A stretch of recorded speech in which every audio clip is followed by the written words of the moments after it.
네, 여러분 안녕하십니까? 반갑습니다. 함께해 주신 모든 분들을 진심으로 환영합니다. 오늘 이곳 진주 상평복합문화센터를 찾아주신 여러분 진심으로 반갑습니다.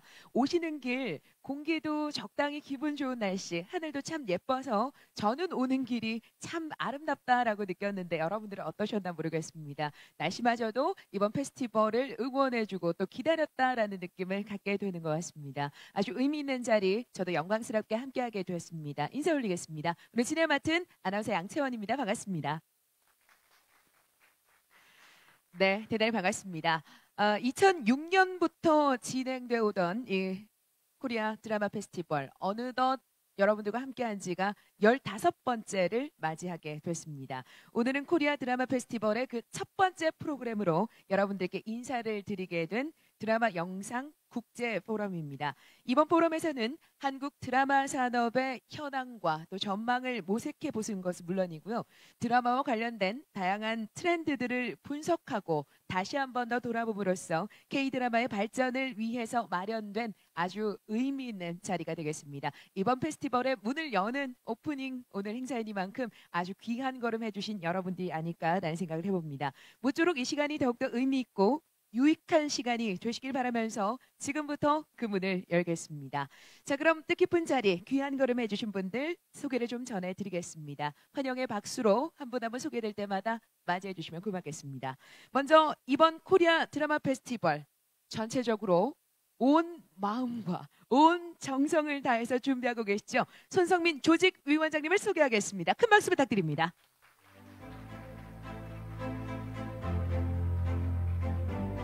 네, 감사합니다. 계속해서 기조 발표로 오늘 수고해 주실 분입니다. 중부대학교 연극영화과 유재한 교수님 참석하셨습니다. 네, 이어서 발제로 함께 해주실 분입니다. 한국공공브랜드진흥원 김영배 이사님 모셨습니다. 네, 이번에는 발표가 끝나고 나면 토론이 이루어질 텐데요. 토론에 오늘 좌장으로 수고해 주실 분입니다. 대진대학교 영화영상학과 한우정 교수님 자리하셨습니다. 네, 이번에는 토론으로 함께 하실 분들 차례로 소개를 드리겠습니다. 이분은 글로컬 배우라고 소개를 드려야 될 것 같아요. 방송인으로 활동하고 계시는 테니스 브라운님 박수 부탁드리겠습니다. 어서 오십시오. 네, 계속해서 배우이자 또 방송인으로 아주 친숙한 분이시죠. 박세령 교수님 큰 박수 부탁드리겠습니다.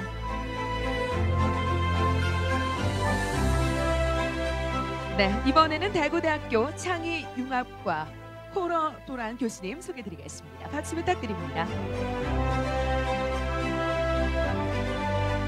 네, 방송 칼럼니스트 정석희님 소개 올립니다.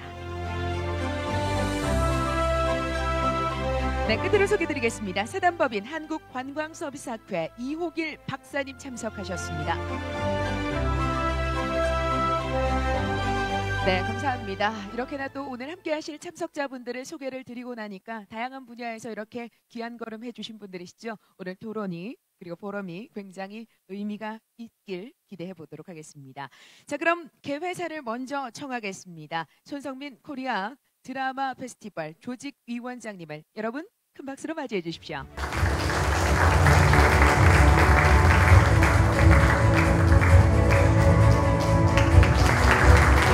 안녕하십니까. 코리아 드라마 페스티벌 조직위원장 손성민입니다. 반갑습니다. 드라마 현상 소식 프로그램에 참석해 주신 여러분께 환영합니다. 역대급의 무더위로 여름을 기도하고 신선한 바람을 함께 찾아온 가을이 너무나 아름답습니다. 2024 코리아 드라마 페스티벌이 이 아름다운 계절에 개최하되 기쁘게 생각합니다. 먼저 오늘 귀한 시간을 내주셔서 모든 분께 감사의 말씀드리고요. 특히 발표해 주실 유장 교수님과 김명희 이사님, 그리고 토론에 참여해 주신 테니스 브라운, 박세령 교수님, 후르토란 교수님, 정석희 평론가님, 여기 박사님, 마음속 깊은 감사의 마음을 전합니다. 민족의 문화의 정신과 진원지라 생각하는 천년의 고대 역사를 간직한 충절과 고유 문화예술의 고장 진주에서 개최되는 대한민국 드라마 전문 축제인 코리아 드라마 페스티벌이 다시 여러분을 찾아왔습니다. 많은 관심과 참여를 부탁드립니다. 한류 드라마는 해외 시장에서 점유율 우위를 하고 있으며 향후에도 우상할 것으로 예상됩니다. 오늘의 드라마 역사 국제프로를 통해 K-드라마와 현재를 살펴보고 미래를 그려보는 의미 있는 자리가 되길 바랍니다. 코리아 드라마 페스티벌 한류 드라마의 초석의 역할을 감당하여서 많은 손 즐기며 대한민국이 넘어 세계적인 문화 행사가 될 수 있도록 최선을 다하겠습니다. 함께해 주셔서 감사합니다. 네, 고맙습니다. 조직 위원님 얼마나 지금 마음 많이 쓰셨겠습니까? 그죠? 여러분 다시 한번 큰 박수 부탁드리겠습니다. 네, 고맙습니다. 그리고 오늘 이 자리에 참석은 못하셨지만 축하의 마음을 담아서 강민구 국회의원께서 축전을 보내오셔서 제가 좀 빠르게 낭독해드리겠습니다. 오늘 국제포럼 개최를 진심으로 축하합니다. 이번 국제포럼 개최를 위해서 애써주신 코리아 드라마 페스티벌 조직위원회 손성민 회장님을 비롯한 조직위원회 관계자분들께 감사의 말씀을 드립니다. 진주의 영상산업의 발전과 K-드라마의 미래를 논의하는 오늘 포럼에서 전문가분들의 다양한 의견과 열띤 토론을 당부드립니다. 오늘 이 자리에서 제시되는 주제들이 드라마 산업의 미래를 이끌고 새로운 기회를 창출하는 데 기여하길 기대합니다. 참석하신 모든 분들의 가정에 건강과 행복이 가득하길 기원합니다. 강민구 대상 박수 한번 보내주십시오. 네, 고맙습니다. 자, 그럼 첫 순서로 이제 기조 발표부터 출발을 좀 해보도록 할 텐데요. 기조 발표 수고해 주실 교수님을 먼저 소개를 드리고 모시도록 하겠습니다. 현재 중부대학교 연극영화과에서 학생들과 함께 대한민국의 미래 문화를 가꾸고 계신 분입니다. 영화 연출 및 프로듀서, 기획, 제작, 각색, 각본 등 장편 영화는 물론이고요. 드라마와 다큐멘터리 제작으로도 아주 활발히 활동을 하고 계신 분이죠. 오늘 신한류 콘텐츠 미래와 MG 콘텐츠 트렌드라는 주제로 발표에 수고해 주시겠습니다. 유재환 교수님을 여러분 박수로 맞이해 주시기 바랍니다.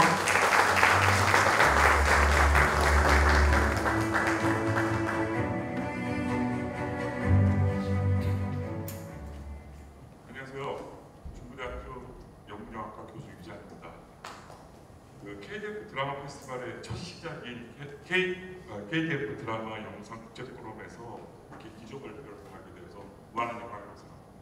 자, 그럼 발표 시작하겠습니다.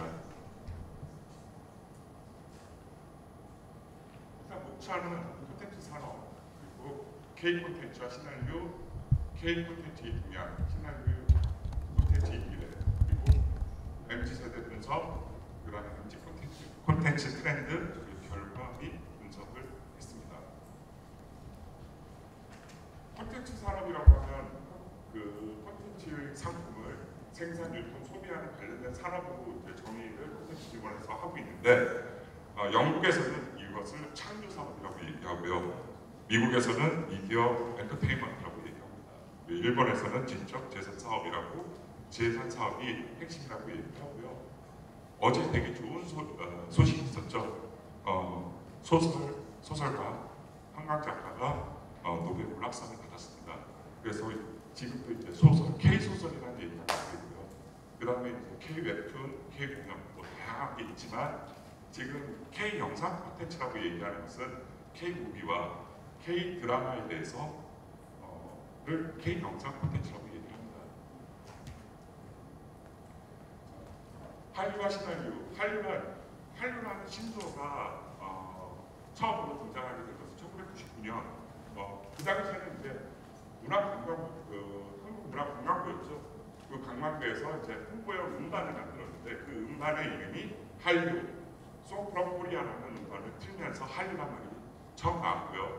그 다음에 문화체육관광부에서 이것을 네 가지로 분류를 합니다. 한류 1기, 한류 2기, 한류 3기. 그 다음에 2020년부터 신한류라고 얘기합니다. 한류의 시작은 1997년 사랑이 먹으려가 중국 아시아권에서 인기를 끌면서 한류라는 얘기가 나왔고요. 그리고 2004년에 겨울연가가 일본의 NHK에서 방영이 되면서 한류의 확대가 되었습니다.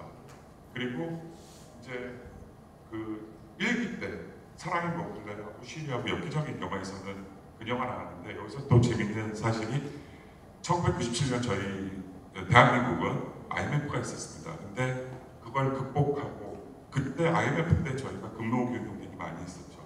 기억하실지 모르겠지만 그때 98년에 타이탄이라는 배가 나오는 영화가 전 세계 히트를 치면서 그 집배였기 때문에 저희가 근무하던 거 거의 다 가져갔습니다. 그런데 그 시기에 그 전 세계적으로 타이타닉 열풍을 장지원 나라가 두 나라가 있습니다. 그 대표적인 게 한국과 태국이었습니다. 그래서 쉬리는 그 당시 타이타닉이 650만의 관객이 들었는데 쉬리는 690만의 관객이 들었고, 그래서 영화가 K-뮤비가 이제 한국형 블랙버스라는 말로 완성도 있는 작품이 나왔고, 태국에서는 낭낭이라는 작품이 있습니다. 낭낭이라는 작품이 공포물입니다. 그 영화를 통해서 태국에서 공포 영화가 굉장히 활성화되었고 그런 시기였습니다. 그리고 한류 2.0 시기에는 겨울 영화와 대장금이 있었습니다. 그리고 한류 3기에서는 별에서 그대와 해운의 후회라는 작품이 있었습니다.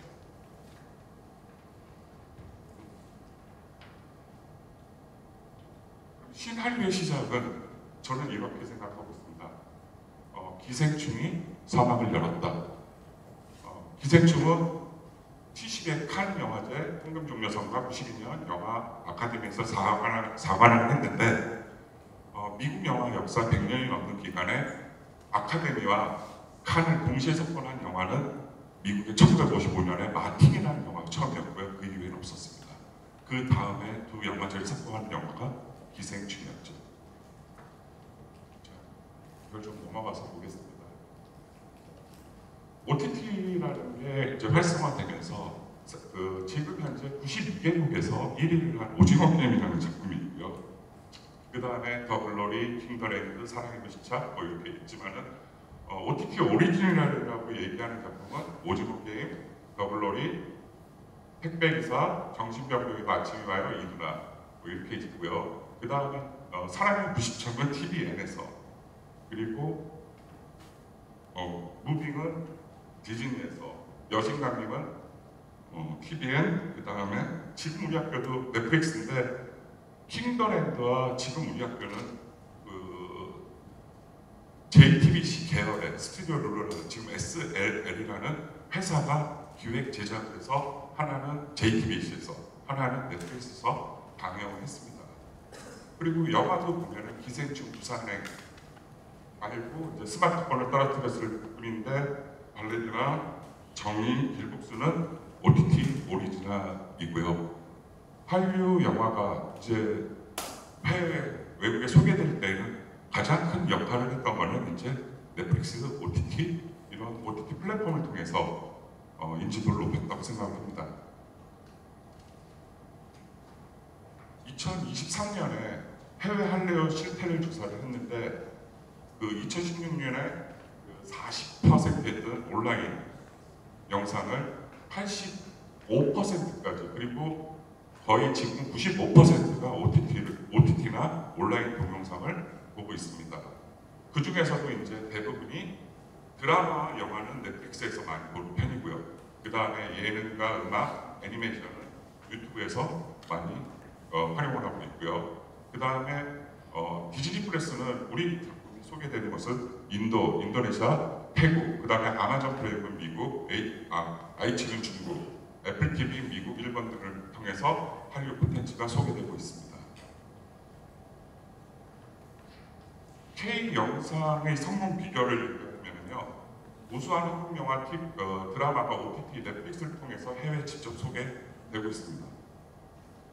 보통 그 이제 창구화 전략이라고 해서 극장에서 먼저 개봉한 영화는 시간을 지나고 그 다음에 그 IPTV, 그 다음에 VOD로 방영이 된 다음에 TVOD, 그 건별 결제, 그 다음에 SVOD, 그 다음에 무료 AVOD로 넘어가는 이런 추세였는데, 이제 그 넷플릭스 같은 경우는 SVOD 그 월별 결제를 통해서 한국 영화가 바로 드라마가 해외에 소개되고 있습니다. 두 번째, 디지털 기술 발전으로 인한 영화, 드라마의 인력 경계가 허물어지고, 지금 그 OTT 처음에 넷플릭스가 왔을 때 봉준호 감독님의 옥자로서 처음에 영화가 했었고요. 그 다음에는 이제 킹덤 시리즈, 김성훈 감독이 영화에서 이제 그 터널이라는 작품을 연출하신 분이었고요. 그 다음에 오징어 게임의 황동혁 감독은 여러분들이 잘 아는 수사관 그녀, 마이파더 이런 작품을 연출하셨습니다. 그리고 카지노를 연출한 강윤성 감독은 범죄도시 1편을 연출하신 분이고요. 그래서 영화 스택과 영화 감독, 작가들이 OTT와 드라마를 넘나들면서 컨텐츠 수준이 많이 올라갔습니다. 그 이유 중에 하나가 그전에는 영화는 필름으로, 드라마는 베타캠으로 이렇게 촬영하고 제작됐던 방식이 이제는 하나의 디지털로 같은 장비와 같은 인력이 움직임으로써 퀄리티 수준도 많이 올라갔다고 생각을 합니다. 그리고 넷플릭스의 94개국 1위한 오징어 게임, 더 글로리, 킹더랜드, 이상한 변호사 우영우도 완성도 높은 K-드라마가 해외에 소개됐다고 생각하고요. 그 다음에 이제 인터넷 기반으로 웹툰, 웹소설 이런 것들이 K-스토리가 확대되면서 완성도 높은 시나리오를 통해서 작품이 완료되었다고 생각합니다. 그리고 정부의 꾸준한 지원 정책, 20년 이상 그 영화 발전 기금을 통해서 우수한 인재들이 많이 양성이 됐고요. 그 다음에 영화진흥위원회의 지원 사업, 콘텐츠진흥원의 지원 사업, 그리고 정부 및 민간 콘텐츠 스토리 이런 지원 사업들이 있었습니다. 대표적인 예로 창의인재 동반 사업을 말씀드리겠습니다. 이거는 콘텐츠진흥원에서 20년 이상 진행했던 사업인데요. 콘텐츠 산업계 분야별 전문가와 그 다음에 학생들로 멘토, 멘티, 도제식으로 이루어지는 교육 시스템인데요. 멘토를 통한 개별 멘토링을 하게 되고 그 다음에 멘티로서 지원하신 학생들은 월 150만 원의 창작 지원금을 매달 지원을 해서 다른 아르바이트를 하지 않고도 작품에 매진할 수 있도록 하는 프로그램입니다. 총 15개의 기관이 참여를 하는데요. 방송, 스토리 시나리오죠. 그 다음에 음악, 공연, 웹툰, 애니메이션, 게임 등 지금 한류를 이끌어가는 인재들이 이 교육을 통해서 많이 등장하게 되었습니다. 그래서 약 1년에 300명 정도의 인원을 선발을 하고요. 그 다음에 6.5개월, 7개월 정도의 교육 과정을 거치고 있습니다. 한 회사당 4억 정도, 그래서 총 60억의 비용을 지출해서 콘텐츠를 개발하는 사업인데요. 뭐 방송 영상 스토리에는 독립영화제, 서울예대, 그 다음에 영화 프로듀스 조합, 시나리오 작가 조합, 그 다음에 이제 이오 엔터테인먼트 CJ에 계신 분이 나와서 차린 회사 이런 식으로 해서 이제 교육을 하게 돼 있고요.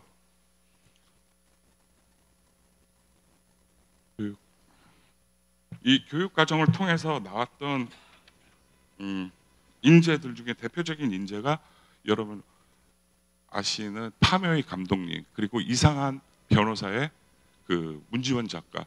문지원 작가 같은 경우 영화 증인의 시나리오 작가였고 그 다음에 이상한 변호사 우영우를 각본을 쓰신 분입니다. 현재 K 콘텐츠의 문제점에 대해서 얘기를 하면은요. 지상파 3사, 종합편성 채널, 케이블 TV 채널 등이 지금 이제 경기 악화로 광고가 수주가 되지 않아서 지금 수목 드라마라든지 드라마를 제작을 많이 피하고요. 대신 예능으로 대체하는 추세입니다. 그리고 흥행 가능성이 높은 작품들은 OTT 오리지널로 제작해서 IP를 OTT 회사가 갖고 제작 지불의 10%, 예를 들어서 100억이면 10억 정도의 마진을 주고 제작을 하고 IP를 전부 갖는 거죠. 문제점은 뭐냐면 IP를 뺏겼기 때문에 그 부가적인 사업을 할 수 없습니다. 그리고 지금 처음에는 10%를 주다가 지금은 5%에서 7% 정도로 낮췄습니다. 그리고 수익성이 떨어지고 편성과 개봉을 못 잡은 창고 드라마와 영화가 아직도 많이 남아있는 편입니다. 그래서 TV, OTT로 공개된 한국 드라마 작품 수는 2022년에 141편, 23년에 123편, 그리고 24년에는 100편 내외가 될 거라고 얘기하고 있습니다. 그리고 국내 OTT 회사, 웨이브나 티빙 등 이미 적자를 너무 많이 내고 있고요. 국내 토종 OTT의 설 자리가 점점 줄어들고 있다고 합니다. 어떤 설문조사에서 확인을 했는데 MZ 세대들이 보통 OTT를 2개에서 3개 정도를 가입하고 있는데, 첫 번째는 넷플릭스를 메인으로 가입을 한 상태에서 서브로 티빙이나 웨이브, 그다음에 왓챠 아니면 쿠팡 이런 식으로 갖고 있기 때문에 우리도 글로벌 OTT가 있어야 된다는 생각을 하고 있습니다. 그리고 코로나 대유행 이후 콘텐츠 과잉 공급으로 해서 경쟁이 많이 치열해졌고요. 스태프들의 인건비, 배우의 출연료가 많이 상승을 하였습니다. 얼마 전이죠. 2024년 K포럼이라고 7월 10일 날 했던 행사인데요. 그 행사에서 콘텐츠 진흥원장님이 이런 얘기를 하셨습니다. 콘텐츠 수출이 1억 달러가 늘어나면 연간 산업 수출액은 총 5배, 5억 불 정도가 된다고 말을 했습니다. 이 얘기는 저기 파급 효과에 나와 있는데, 콘텐츠 수출액이 1억 달러면 생산 유발액은 1.7억 달러, 그리고 소비재 수출액은 1.8달러, 그리고 연간 생산 유발액은 3.4억 달러, 그래서 총 5.1억 달러 정도가 증가한다고 합니다. 그리고 문화관광부에서 발표 자료를 보면은 기존 콘텐츠 산업 조사를 해보면은 수출 품목에서 콘텐츠가 가전보다 많다고 얘기합니다. 그리고 프랑스 기소르망 평론가 겸 대학 교수죠. 문화비평가 겸 이분이 말씀하시기를 상품과 문화를 동시에 수출해본 나라는 세계 5개국이 있는데 그 중에 미국, 프랑스, 독일, 일본, 한국이라고 얘기하고 있습니다. 이만큼 한국은 국제적인 위상도 많이 올라갔다고 판단이 됩니다. 신한류 콘텐츠의 미래에 대해서 얘기하면 글로벌 시장에서 지속적인 성장이 가능해집니다. 첫 번째, 올 하반기에 상영이라고 해야 되나? 개봉이라고 해야 되나요? 이게 방영 예정인 오징어 게임 2가 있고요. 그 다음에 지금 하고 있죠. 경성 크리처, 그리고 하반기에도 할 지옥 2, 그 다음에 트렁크, 그리고 진라는 오늘 서비스를 합니다. 오늘 서비스를 하는데 부산국제영화제의 개막작으로 선정이 돼서 10월 2일 날 오픈을 했었죠. 그리고 이제 미스터 프랑크톤이라는 게 12월 정도에 드라마 OTT로 방영을 합니다. 물론 지금 여기선 넷플릭스만 얘기했지만 디즈니에서도 앞으로 이제 카지노 2등 계속 많이 한국의 완성도 높은 드라마나 영상 콘텐츠가 방영이 될 예정입니다. 디지털 콘텐츠의 확장이라고 얘기하면 신기술과 융합된 K 콘텐츠가 많이 활성화될 것입니다. 첫 번째가 이제 그 AR, VR, MR, 그 다음에 메타버스, 가상 공간에서 벌어지는 모든 기술, 융합 기술이 발전을 할 것이고요. 지금 누군지 아시죠? 옆에는 신한카드 광고에 나온 로지라는 이런 버추얼 휴먼에 대한 그 발전이 많이 될 것입니다. 그리고 요즘 화두가 된 생성형 AI, 소라에서 공개된 영상인데요. 이거 어떻게 틀어야 되죠? 이거 좀 잠깐 틀 수 있을까요? 포인트에서.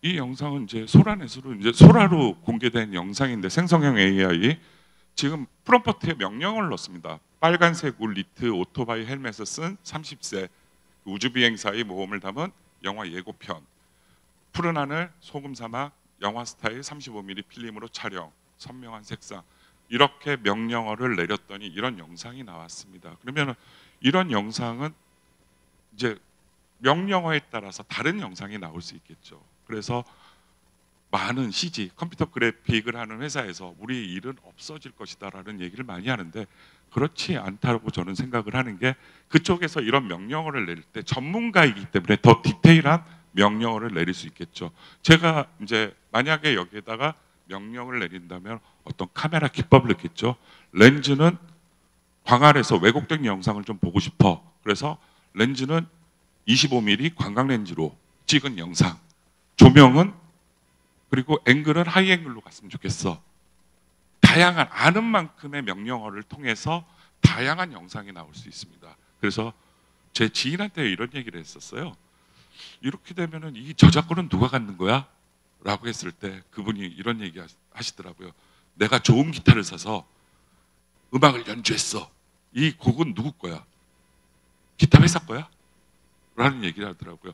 이 저작권에 대해서 똑같은 영상이 나오면 저작권 문제가 나오겠지만은 창조적인 인간이 아이디어가 들어가서 명령어를 집어넣기 때문에 그거는 명령을 한 사람 거다라고 얘기를 하시더라고요. 그래서 다양한 이제는 여러 영화나 영상을 다루는 사람들이 다양한 명령어를 통해서 더 완성도 깊은 영상을 만들 거라고 생각이 듭니다. 자, 그다음에 IP 지적재산권의 확장인데요.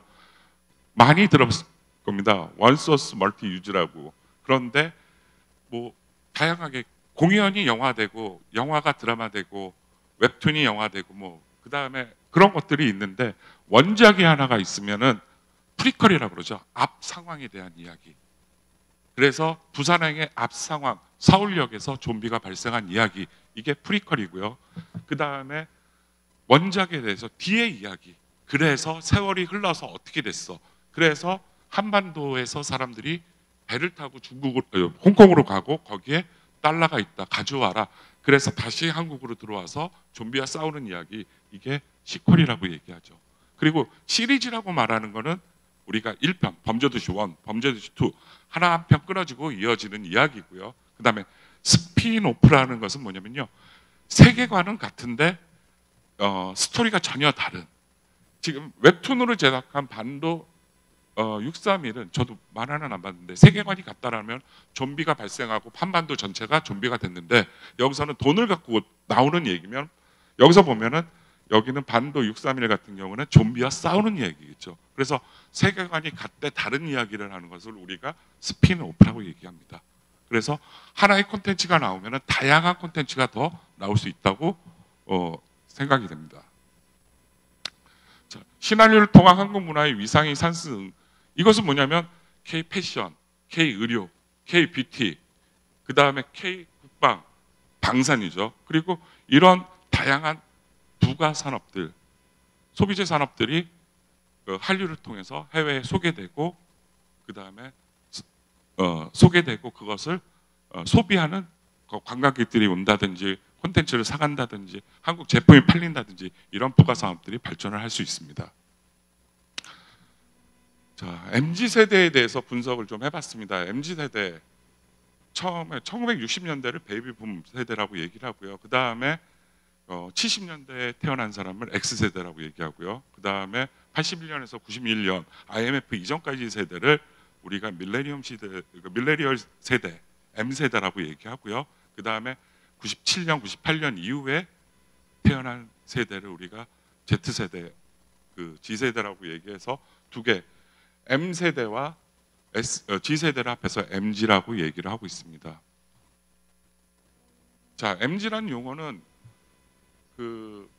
M세대와 Z세대를 두 개를 통칭해서 쓰는 미디어에서 마케팅 용어로 활용된 용어입니다.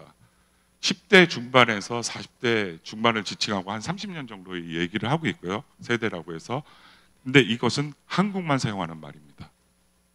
해외에서는 한국의 콘텐츠나 문화에 대한 설명을 할 때 MG라는 얘기를 하지 세대로는 M세대와 Z세대를 같이 묶지는 않습니다. 그리고 MG세대의 묘사된 특징은 보면 개인주의 성향이 강고 조직보다는 본인을 중시하고 공정성에 대한 열망이 가득한 세대라고 얘기를 합니다. 그리고 MG세대 중에 G세대는 Z세대는 M세대와 같이 묶이기를 싫어하는 그런 성향이 있습니다. 자, 그리고 인구 통계학적으로 MZ세대가 약 1,700만, 1,800만 정도 된다고 얘기하고요. 그건 전체 대한민국 인구의 34%를 차지하지만 그들이 노동 인구 측면에서는 약 70%를 차지하는 경제활동이 주축이 되고 있습니다. 자, 그리고 MZ세대라는 용어는 2019년에 미디어에서 본격적으로 등장한 말입니다.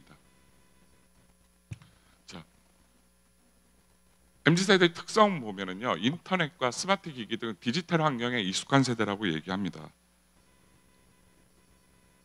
그러니까 스마트폰을 활용하여 그 촬영하고 편집하고 그 다음에 그 컨텐츠를 올리기도 하고 그 다음에 소통을 즐기기도 하는 세대를 말하는 거고요. 공과 사를 엄격히 구분하는 사생활을 중요하는 세대. 이 세대 특징 중에 하나가 보통 업무와 사적인 공간을 분리해서 카톡이 온다. 주말에 카톡 오면은 거의 대꾸를 안 하는. 그래서 그래서 카톡을 일의 연장이라고 보지는 않습니다.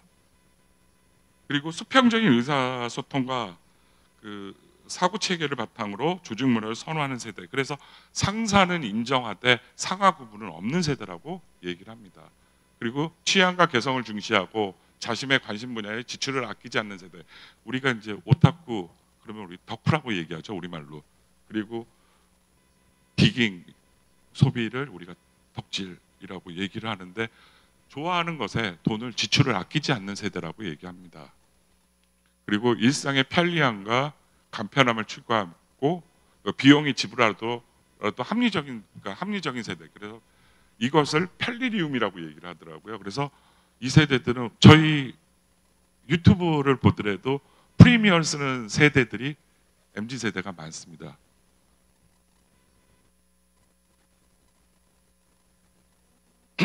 자, MZ 세대의 그 콘텐츠 이용 현황을 보면은 그 이제 M 세대하고 Z 세대 중에서 우리가 말하는 2030이라고 얘기를 하겠습니다. Z 세대 같은 경우에는 10대 후반에서 20대 중반까지고요.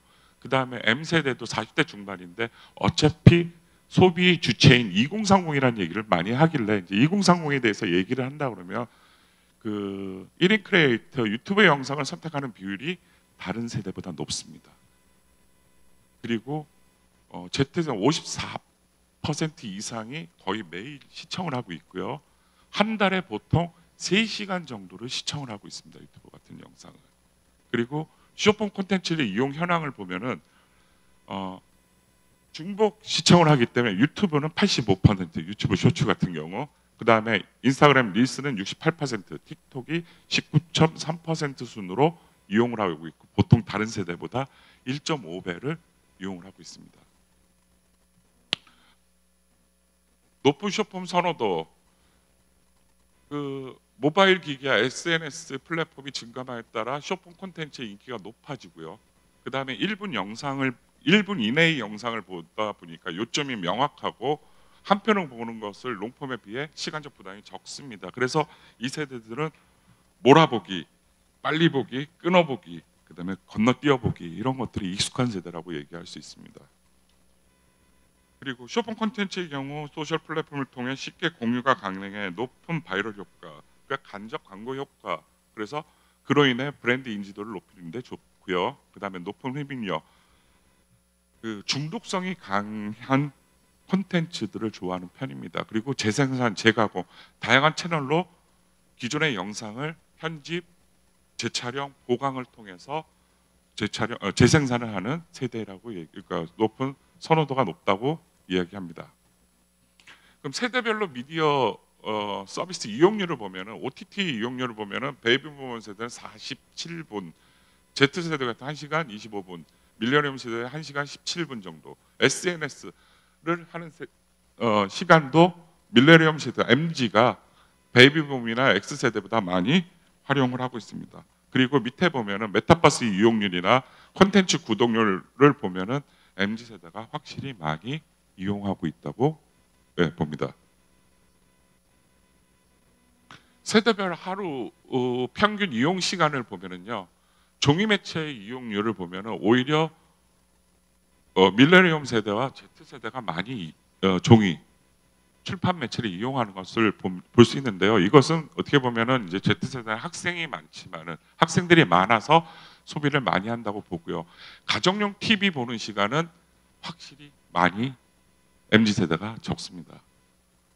그리고 실시간 방송을 보는 시간도 베이비붐 세대는 4시간 9분, X 세대는 2시간, 거의 3시간에 가깝지만은 밀레니엄 세대와 Z세대는 거의 1시간 전후가 된다고 볼 수 있습니다.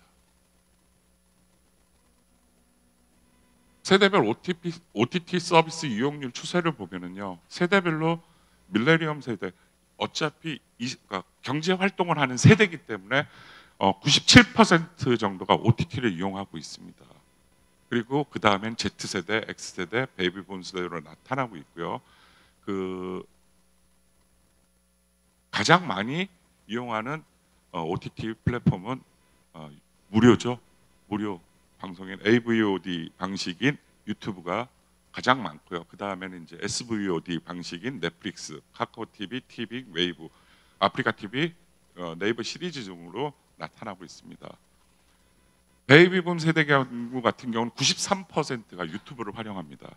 밀레니엄 세대 같은 경우는 72% 정도고요. 그 다음에 상대적으로 넷플릭스나 티빙, 웨이브 등 SVOD 가입형 월정액 가입형 OTT 이용을 많이 하고 있습니다. 세대별 OTT 서비스 이용 매체를 보게 되면요, 오히려 베이비붐 세대는 스마트폰을 가장 많이 사용을 합니다. 그런데 MZ 세대로 가게 되면은 태블릿이라든지 데스크탑, 노트북, TV 수상기를 연결해서 다양한 매체를 통해서 엔스크린, 다양한 스크린을 통해서 그 콘텐츠를 즐기는 편이라고 생각이 듭니다. 세대별 OTT 유무선 이용 방식을 보면은요, 가장 많은 아까 전에 유튜브 AVOD 방식이 79.1%로 가장 많고요. 그 다음에 SVOD, 그 다음에 건별 결제 방식은 TVVOD 방식으로 나타나고 있습니다. 월정액 가입은 경제 활동을 활발히 하는 M세대가 가장 많고요. 그 다음에 Z세대, X세대, 베이비붐 세대로 나타나고 있습니다. MZ세대 콘텐츠 트렌드 분석 결과 코로나 발생 이후 1920년 그러니까 MZ세대는 OTT 서비스 이용률이 가장 많고요. 밀레니엄 세대가 그 다음으로 많이 있습니다. 그리고 많이 쓰는 방식은 무료 방식을 가장 많이 이용하고 있고요. 저연령일수록 스마트폰 외에도 태블릿, 다양한 스마트 기기를 활용해서 콘텐츠를 즐기고 있습니다. 그리고 월정액도 많이 가입하고 있고요. 그 다음에 M세대는 다른 세대에 비해서 유튜브 외에도 다양한 플랫폼을 통해서 SVOD 방식으로 콘텐츠를 즐기고 있습니다. 그리고 Z세대 같은 경우에는 스마트폰 의존도가 다른 세대에 비해서 상당히 낮고요. 그래서 PC라든지 태블릿을 이용해서 많은 예능, 특히 예능과 교양을 많이 보는 편이고요. 그래서 이제 헤비 유저라고 얘기하는 그러니까 컨텐츠를 가장 많이 보는 세대라고 얘기할 수 있습니다. 마지막으로 2022년인가요? 40의 청룡상에서 윤여정 선배님이 오프닝 멘트를 하셨는데, 이 멘트가 영국 가디언즈와 인터뷰 내용 중에서 한 부분을 이야기했습니다. 어떻게 한국은 그렇게 좋은 콘텐츠를 많이 만들고 있느냐라는 얘기에서 거기에 대한 답입니다.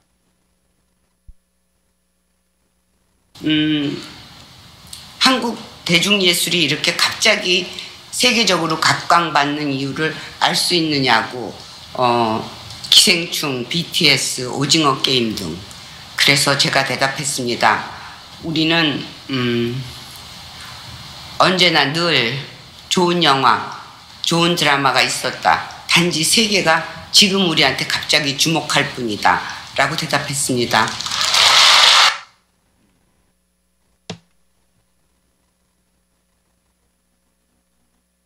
지금까지 발표를 했고요.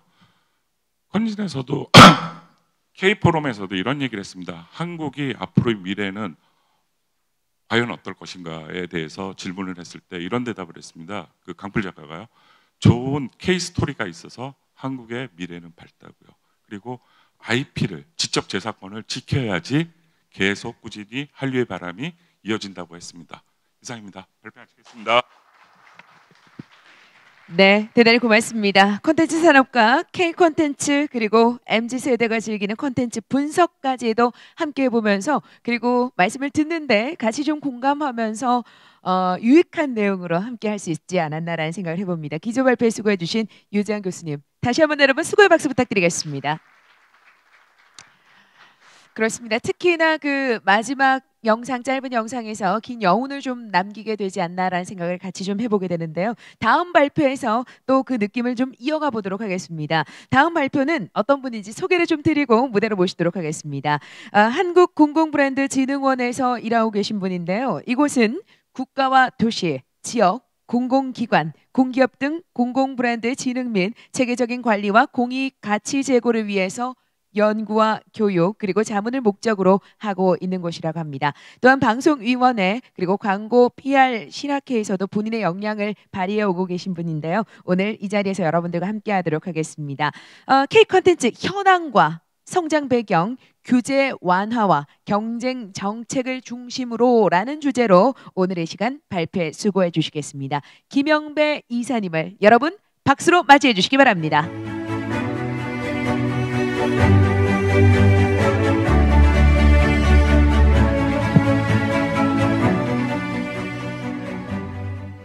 예, 감사합니다.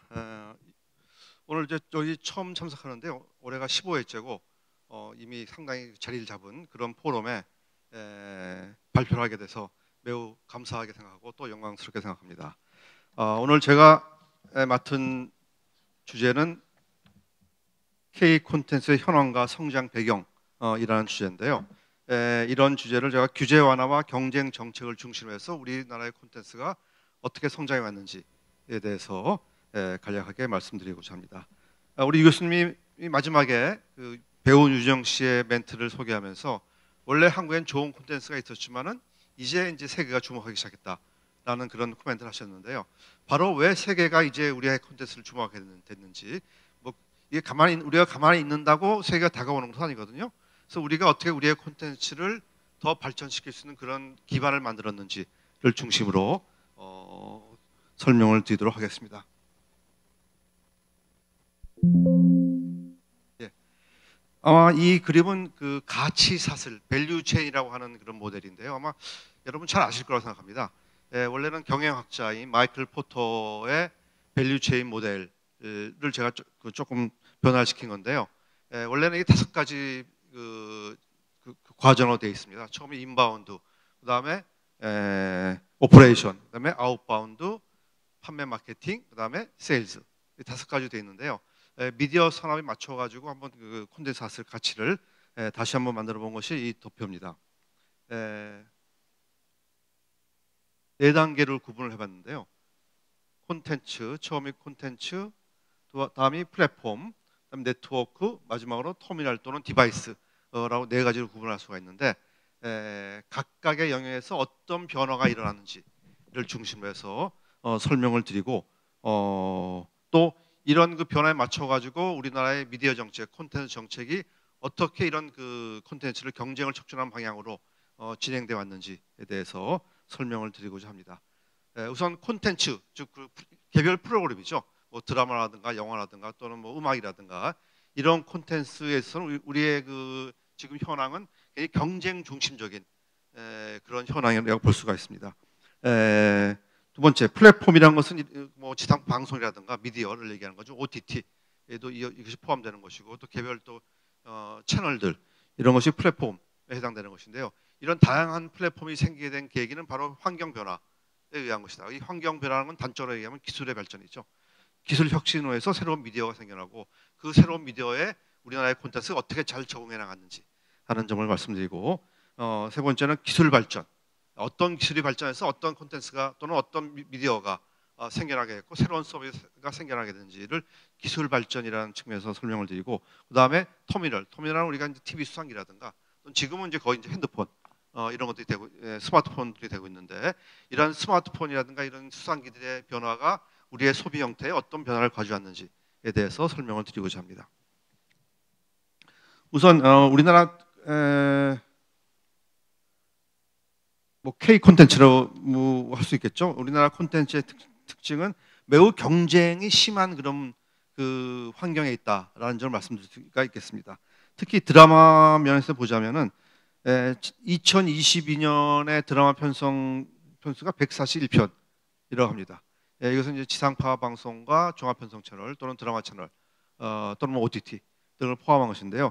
사실 인구 5천만의 나라에서 그리고 한국어를 쓰는 인구가 우리 한국에 사는 5천만 그리고 북한에 있는 2천만 중에 일부분 그리고 해외 교포들을 하면 한 7, 8천만이 채 안 될 텐데 이 정도의 한국 인구를 대상으로 연간 150편 가까이 되는 드라마 한국 드라마 콘텐츠를 생산한다 그러면 이거는 그 뭐랄까 좀 아주 쉬운 일은 아니죠. 이런 나라 거의 없습니다. 사실 이런 정도의 콘텐츠를 생산할 수 있는 나라는 영어권 또는 스페인어권 정도가 될 것이고 아마 불어권, 독일어권도 이 정도까지 안 될 것이고요. 일본은 또 이 정도 훨씬 또 많은 수의 드라마를 편성하고 있죠. 이렇게 많은 드라마를 편성하면서 자연스럽게 거기에 이제 편성 경쟁이 일어납니다. 그러니까 좋은 콘텐츠만이 살아남는 그런 세상이다라고 볼 수가 있습니다. 그리고 우리나라 또 드라마 콘텐츠의 특징은 주 2회 편성이죠. 월화 드라마, 주말 드라마, 수목 드라마 이게 주 2회 편성이 되어 있는데 주 2회 편성하는 것은 그만큼 그 아주 치열한 그 긴장 구조에 있고 치열한 경쟁 구조가 있다는 것이고 또한 그 드라마를 편성하게 되면 가령 A 채널에서 드라마를 편성하면 B 채널에서도 같은 시간에 또 드라마를 편성합니다. 그러니까 지상파 3사와 종합 편성 채널 4개사 그리고 드라마 채널 이런 10여 개 이상이 되는 채널들이 서로 같은 시간대를 두고 경쟁하는 그런 구조를 보이고 있습니다. 동일 시간대 편성을 보이고 있는 것이죠.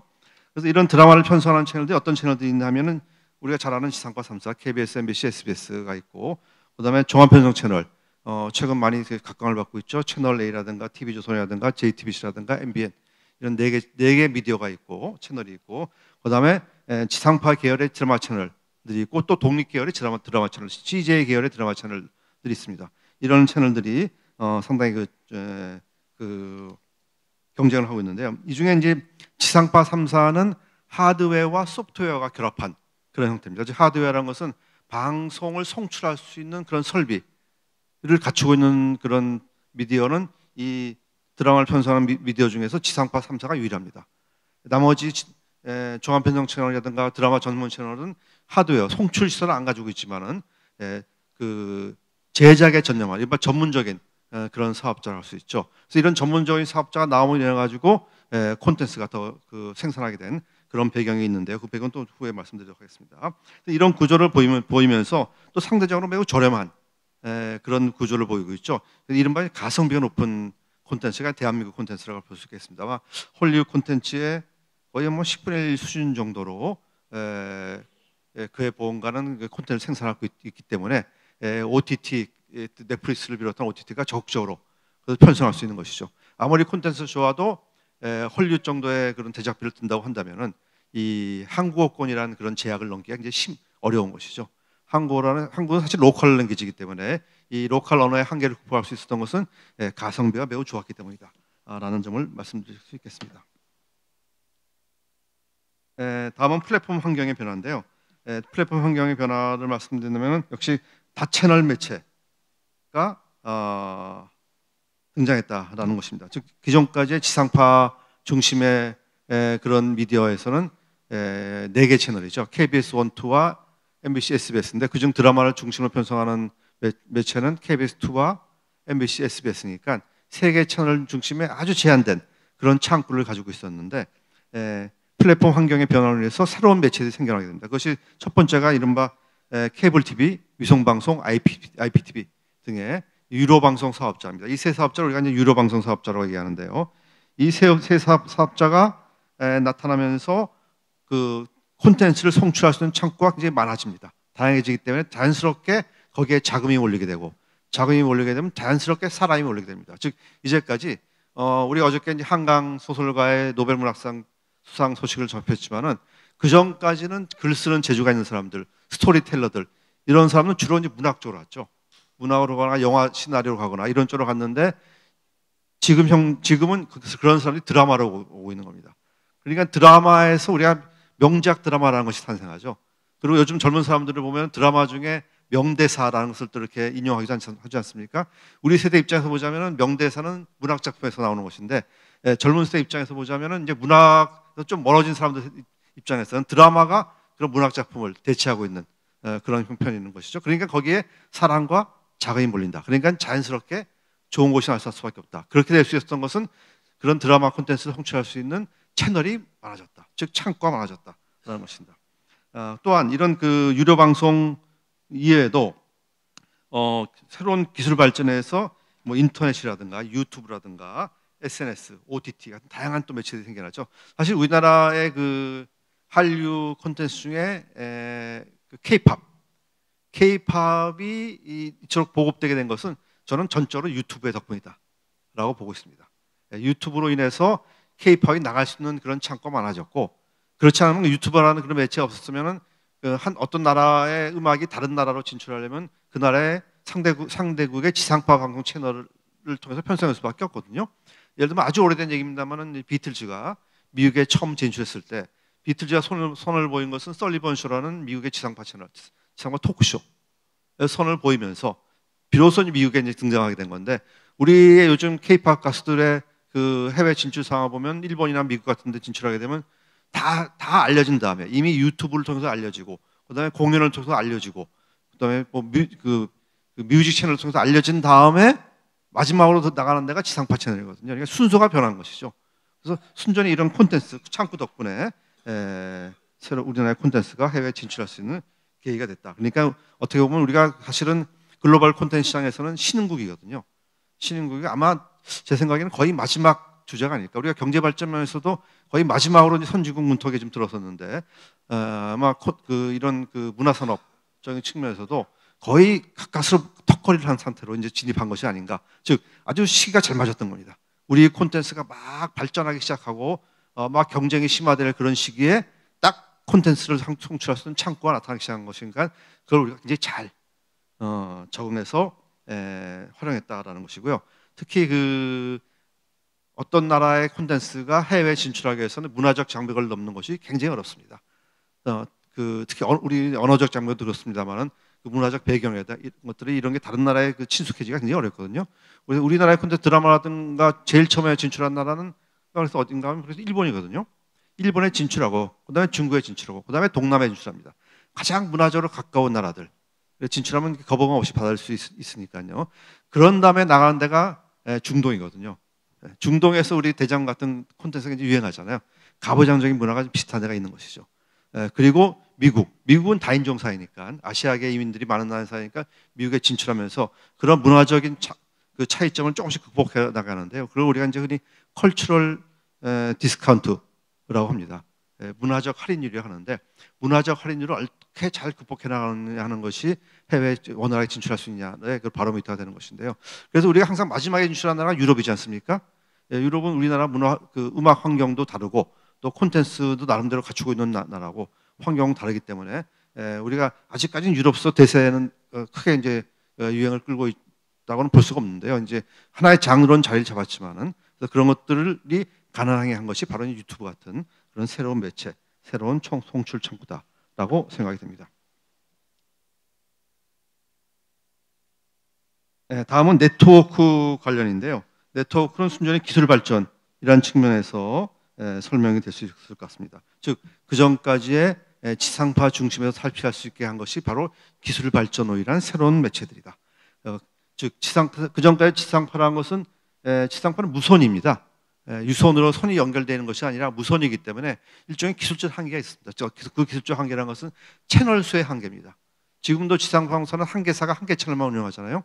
KBS를 예외로 하고 채널 수의 한계가 있다 보니까 그 한 개의 채널 내에서는 다양한 그런 장르의 콘텐츠를 소화할 수밖에 없거든요. 그러니까 뉴스도 해야 되고 다큐멘터리도 해야 되고 뭐 예능도 해야 되고 드라마도 해야 되고 다양하게 할 수밖에 없으니까 이제 평균적인 시청자층을 대상하는 것이죠. 그 평균적인 시청자층은 솔직히 말씀하면 초등학교 한 5학년 정도. 우리나라 지상파 방송의 평균 시청자는 어떻게 설정하고 있냐면 초등학교 5학년도 이해할 수 있는 프로그램으로 제작하거든요. 뉴스는 조금 수준이 높아서 뉴스는 중학교 2학년 정도가 이해할 수 있는 수준으로 만듭니다. 그냥 거기서는 뭔가 새로운 시도를 할 수가 없어요. 지상파 중심에서는.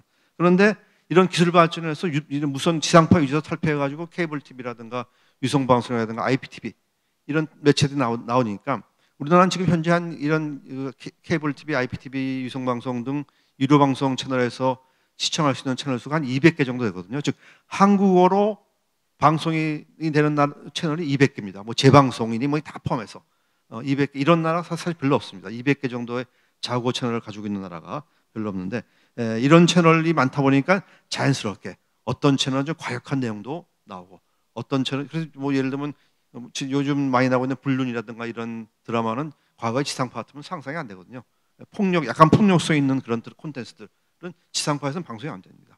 그런데 이런 다양한 채널들이 있다 보니까 그런 다양한 수요를 충족시킬 수 있는 그런 채널들이 나타났다는 것입니다. 이런 것들이 바로 유료방송 사업자가 등장하게 된 계기인데요.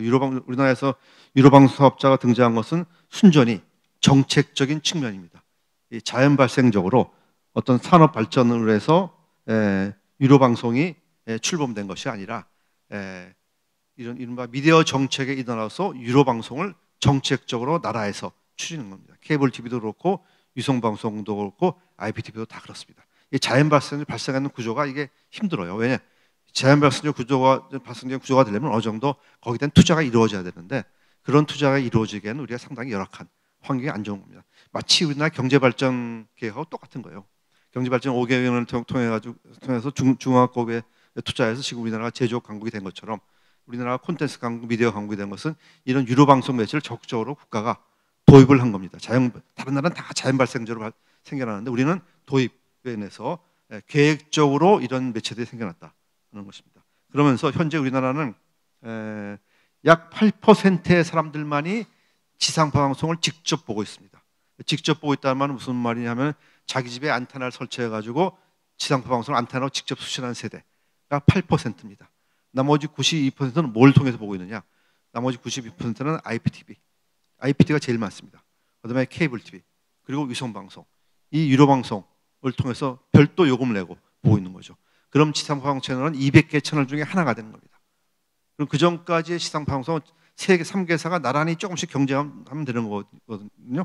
제한적 경쟁을 하면 되는 건데 지금은 다른 채널들하고 경쟁하는 그런 상태가 된 거예요. 지상파 방송이. 아주 획기적인 변화가 미디어 환경의 변화가 생기는 것이죠. 그러니까 지상파 방송 입장에서 보자면은 경쟁이 매우 격화됐다라는 것이고 콘텐츠 사업자 입장에서 보자면은 송출할 수 있는 보낼 수 있는 창구가 굉장히 많아졌다는 것입니다. 이런 것들은 국가적으로 지상파 방송 보호 정책, 과거에는 지상파 방송을 보호하는 정책이었습니다. 왜냐? 이 방송 매체라는 것은 어떤 나라든 정치와 분리해서 얘기할 수가 없습니다. 그 정치적 상황과 아주 밀접하게 관련되어 있는 것이 방송 정책이기 때문에 어느 나라든 새로운 정권에 들어서면 기존의 지상 방송을 대체할 수 있는 그런 세력을 키우고자 합니다. 예를 들면은 뭐 그 유럽도 마찬가지입니다. 유럽의 공영방송도 마찬가지고 미국 같은 경우도 지금 이제 그 대통령 선거가 이루어지고 있지만은 미국의 대통령 선거에서 미국에는 이제 4개 네트워크라고 있는데요. 지상 방송 3개사와 케이블 TV 1개사. 이 케이블 TV 폭스 TV라는 데인데 트럼프 진영은 폭스 TV에 올인하고 나머지 저기 다른 부통령 이름 뭐죠? 해리슨 후보는 나머지 3개사 플러스 CNN에 의존하는 체제거든요. 근데 그 나머지 3개 네트워크와 CNN이 일종의 트럼프 입장에서 보면 기득권 세력이고 폭스 TV는 신생거든요. 신생 채널이니까 신생 채널을 가지고 그 선거를 할 수밖에 없는 것이죠. 그래서 어느 나라 다 그런데 우리나라도 마찬가지입니다. 그래서 지상파 방송에 너무나 독점적인 구조를 가지고 있으니까 지상 방송에 미치는 영향이 너무 크다. 특히 정치에 미치는 영향이 너무 크다 해서 언제나 항상 새로운 매체를 도입해 왔습니다. 그래서 그것이 이제 과거에는 SBS를 새로 도입한다든가 그다음에 케이블 TV, 유성방송, IPTV 쭉 이렇습니다. 물론 산업구조적인 측면도 있습니다만은 그 안에는 정적인 그런 그 계기도 있는 것이죠. 그런 계기가 뭐랄까 좀 반사작용이랄까요? 그런 것들이 콘텐츠 산업에 굉장히 큰 영향을 미치는 것이죠. 그래서 지금은 이런 그 콘텐츠 산업의 주도권은 지상파 방송에서 독립 프로덕션을 옮겨가고 있습니다. 과거에는 누가 편성권을 가지느냐 굉장히 중요했는데 지금은 지상방송사가 이 제작비를 댈 수가 없습니다. 이 제작비는 누가 될 수 있냐? OTT만이 유일하게 될 수 있습니다. 넷플릭스를 비롯한 OTT만이 유일하게 될 수 있으니까 OTT가 방영을 해주지 않으면은 지상방송도 편성하기가 굉장히 어려운 그런 구조를 가지고 있죠. 그래서 지상방송은 굉장히 현재 좀 새로운 환경에 직면하고 있다는 것이고, 또 한 가지는 우리나라의 대외 개방 정책입니다. 우리나라가 이제까지 쭉 사실 우리나라 문화 환경이 굉장히 좀 뭐랄까 좀 폐쇄적인 측면이 굉장히 강하거든요. 어떤 해외 콘텐츠라는 것이 우리나라에 소개되는 것이 굉장히 늦습니다. 사실은요. 지금은 이제 리얼타임으로 들어오지만은 한 90년대만 하더라도 굉장히 장벽이 있었는데 그것에 대한 그 대표적인 장벽 중에 하나가 일본 대중문화입니다. 그 전까지는 우리나라에서 매체에서 일본 드라마라든가 일본 그 콘텐츠가 방영되는 것이 굉장히 어려웠어요. 근데 이게 이제 법적으로 제도적으로 못하게 한 것이 아니라 그냥 관행적으로 하는데 그 계기를 뚫어준 것이 일본 대중문화 개방 정책입니다. 이게 1998년도 일본 대중문화 개방 정책인데, 그러면서 이제 단계적으로 일본 영화가 영화관에서 상영되고 케이블 TV에서 일본 영화가 상영되고 그래도 일본들은 아직까지는 그래도 그 방송되기가 굉장히 어려운 환경이었는데 그런 환경이 조성되기 시작합니다. 그래서 일본 드라마가 생기면서 일본어 전문 채널, 드라마 채널들이 생겨나기 시작한 것이 2000년대를 전후한 시기입니다. 근데 그런 현상이 있으니까 어떤 일이 벌어졌느냐? 일본의 겨울연가 선풍이 벌어집니다. 겨울연가 선풍이 일본 NHK에서 2003년에 편성합니다. 2003년에 편성하는데 너무 처음 편성은 일본 NHK의 위성방송에서 편성했는데 너무나 인기가 좋으니까 재방송하고 다음 해에 지상방송 다시 편성하게 됩니다. 근데 이게 가능한 게 뭐냐? NHK는 우리나라의 KBS 같은 대표적인 공영방송이거든요.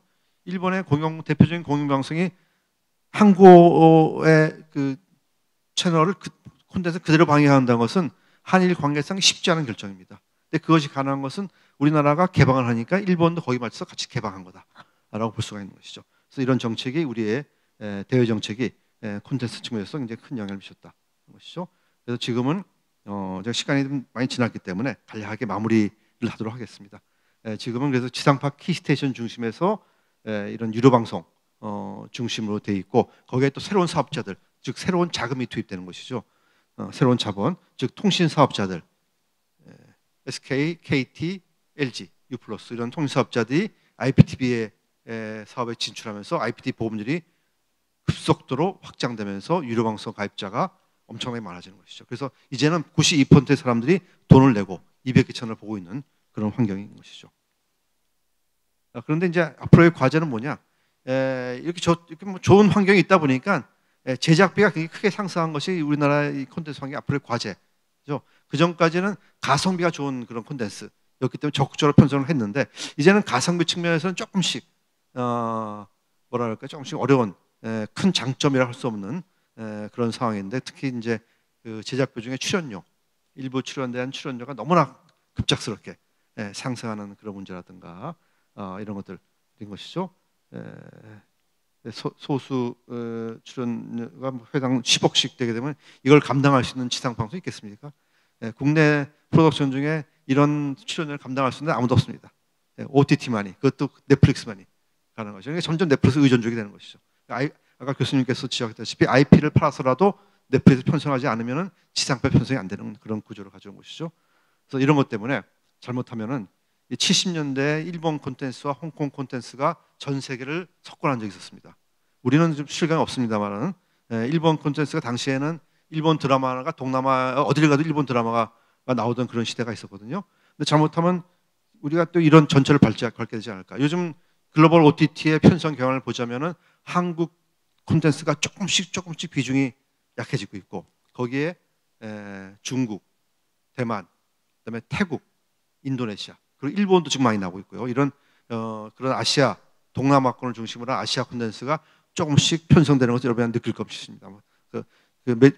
들어가 보시면은 우리가 생소한 콘텐츠가 많이 나오고 있습니다. 중국 콘텐츠, 태국어 콘텐츠가 많이 나오고 있는데 그런 것들 아마 이런 글로벌 OTT들이 조금씩 그런 한국 콘텐츠 대체할 만한 그런 크리에이티브를 찾고 있는 것이 아닌가 그런 생각이 듭니다. 그래서 이런 것들을 극복하는 것이 우리의 과제가 아닐까라고 생각됩니다. 두서없이 말씀드렸습니다만 이상으로 마치도록 하겠습니다. 감사합니다. 네, 대단히 감사합니다. 정해진 시간 안에 준비해 오신 내용이 많은데 너무 급히 또 전달하느라고 더 고생 많이 해주신 것 같습니다. 김영배 이사님께 여러분 다시 한 번 더 박수를 부탁드리겠습니다. 네, 고맙습니다. 컨텐츠 자체도 굉장히 중요하겠지만 그를 둘러싼 주변 환경이라든지 상황까지도 잘 고려해야겠다라는 내용까지 전해주신 부분이 아닌가 싶습니다. 고맙습니다. 자, 현재 시각이 지금 정확히 3시 5분이고요. 3시 15분까지 10분 정도 브레이크 타임을 갖고 이후에 토론을 진행하도록 하겠습니다. 입구 쪽으로 나가시면 간단한 음료와 다과가 준비가 되어 있습니다. 다시 한 번 더 말씀드립니다만 3시 15분 토론이 진행될 수 있도록 협조해 주시면 대단히 고맙겠습니다. 잠시 뒤에 다시 뵙겠습니다.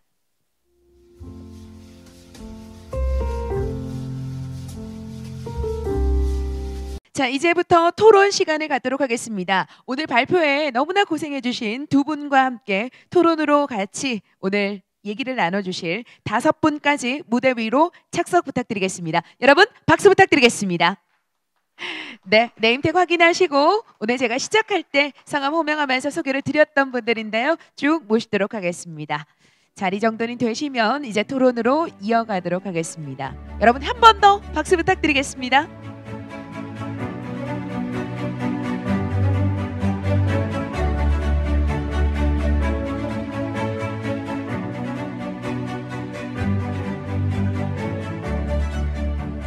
네.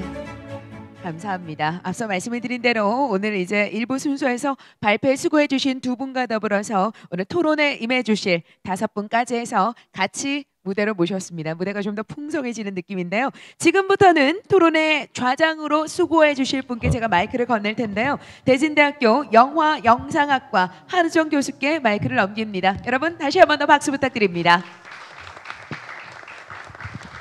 네, 안녕하세요. 저 대진대학교 영화영상학과 한우정 교수입니다. 전 영상제작기술학회 회장도 4년을 했고요. 지금 전주국제영화제 집행위원 등 여러 가지 이런 일을 하고 있습니다.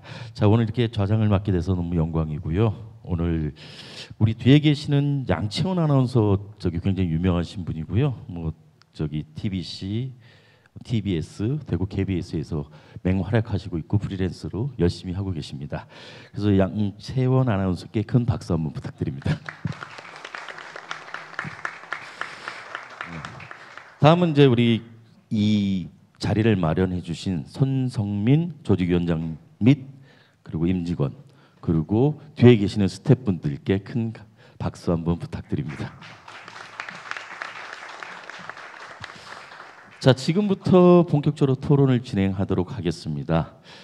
뭐 기라성 같은 분들이 다 나오셨고요. 먼저 저희가 토론하기 전에 그 국제적인 외국분 교수님들이라든가 방송인들이 나오셨습니다.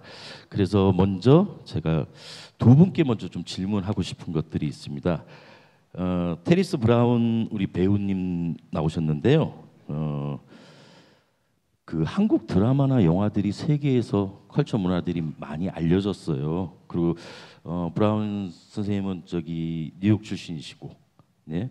그래서 외국인으로서 한국 드라마가 외부에서 어떤 위상을 떨치고 있고, 얼마나 큰 힘을 갖고 있는지에 대해서 느끼신 바가 있으면 얘기 좀 해주셨으면 감사하겠습니다.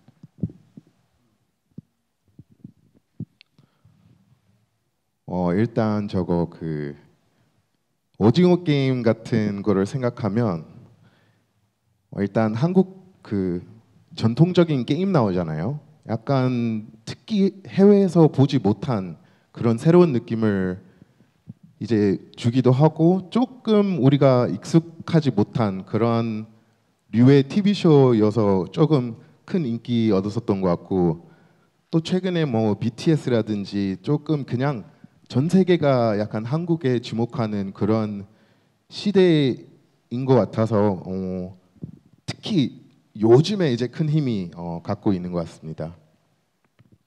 또한 드라마하고 방송도 많이 출연하셨지 않습니까? 네네네. 그때 뭐 그 느꼈던 점, 한국 문화나 드라마에서 느꼈던 점을 좀 말씀해 주셨으면 좋겠습니다.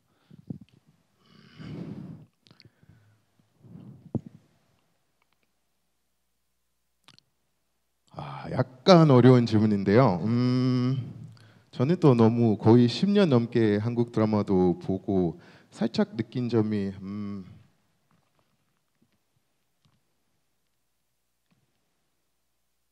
사람들이 갖고 있는 그런 감정을 잘 자극시키는 그런 게 가장 큰 매력이라고 생각합니다.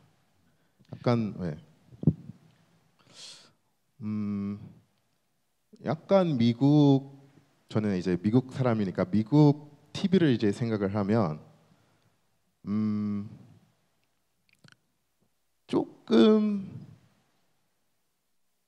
글쎄요, 느낌이 좀 다른데 약간 그 하트를 자극시키는 그런 포인트, 막 OST도 이제 잘 쓰고 약간 누구나 공감할 수 있는 그런 내용으로 이제 만드시는 것 같아요. 우리 한국은 어머니라는 단어가 가슴을 뭉클하게 합니다. 그런 것들이 아마 감정을 갖다 표현하고 많은 사람을 갖다 감동을 주고 하는 작품들을 많이 만들고 있는 것 같습니다. 그런 것들이 세계적으로 인정받고 뻗어나가고 있는 것 같습니다. 오늘 잘 되는 점에 대해서 얘기하려고 온 건 아니고요. 이런 지금 어느 정도 올라온 상태, K컬처, 문화, 드라마, 영화 이런 것들이 어떻게 하면 계속 지속할 수 있고 그런 지속점에서 우리가 준비해야 될 점들에 대해서 다시 한번 그 이야기하는 시간을 갖기 위해서 모였습니다. 자, 토노토란 교수님, 말씀해 주시죠. 반갑습니다. 네, 자, 제 질문 한번 드려보도록 하겠습니다. 그 교수님 관광 석사를 하셨습니다. 그래서 한국의 콘텐츠, 드라마, 미디어가 한국 관광 산업에 미치는 영향에 대해서 조금 말씀해 주셨으면 감사하겠습니다.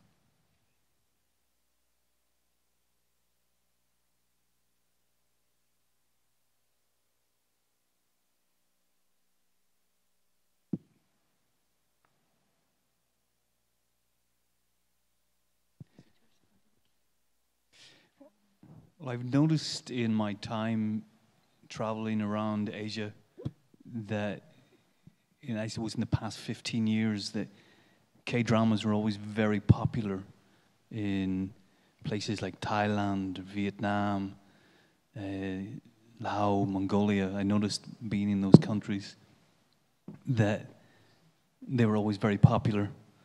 And it definitely had a big impact on the people there, these dramas. And to see that, to witness that was quite impressive.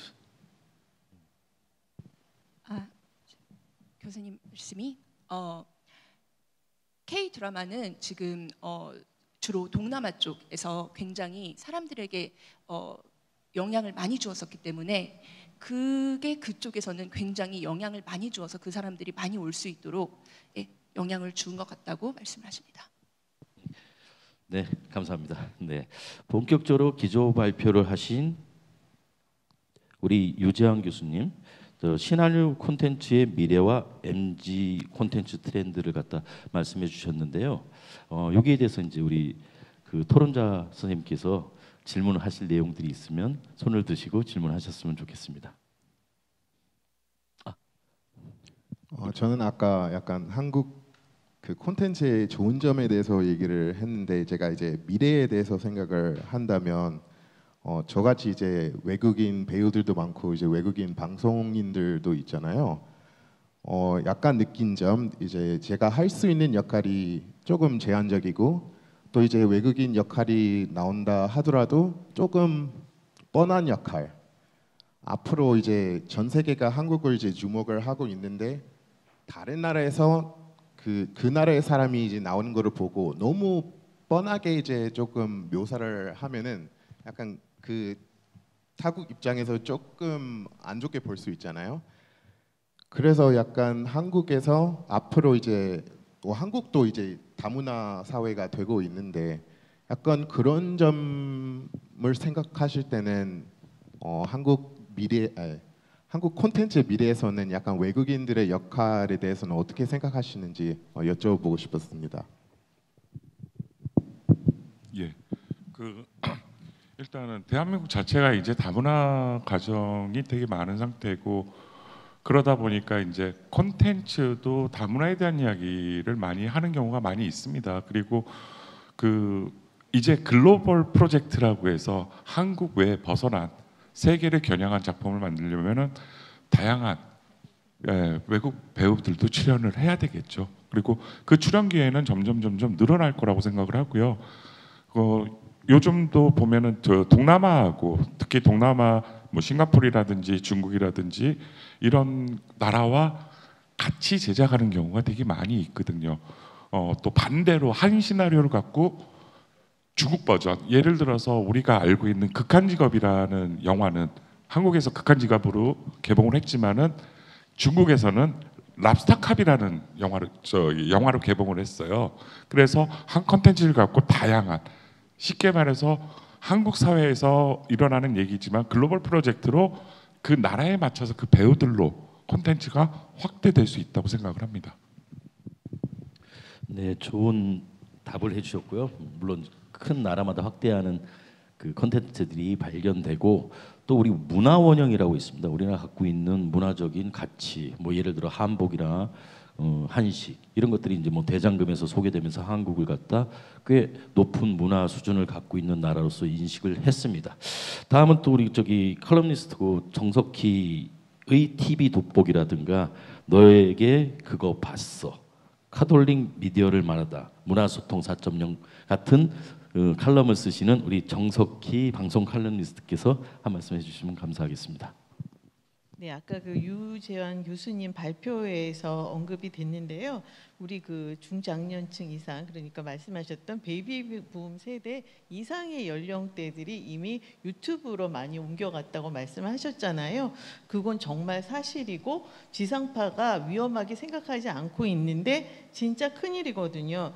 KBS 주말 드라마는 그냥 뭘 틀어놔도 30% 이상이 나온다 이렇게 얘기를 했었는데 그 미녀와 순정남이 20%였고요. 지금 방송되고 있는 다리미 패밀리가 15%예요.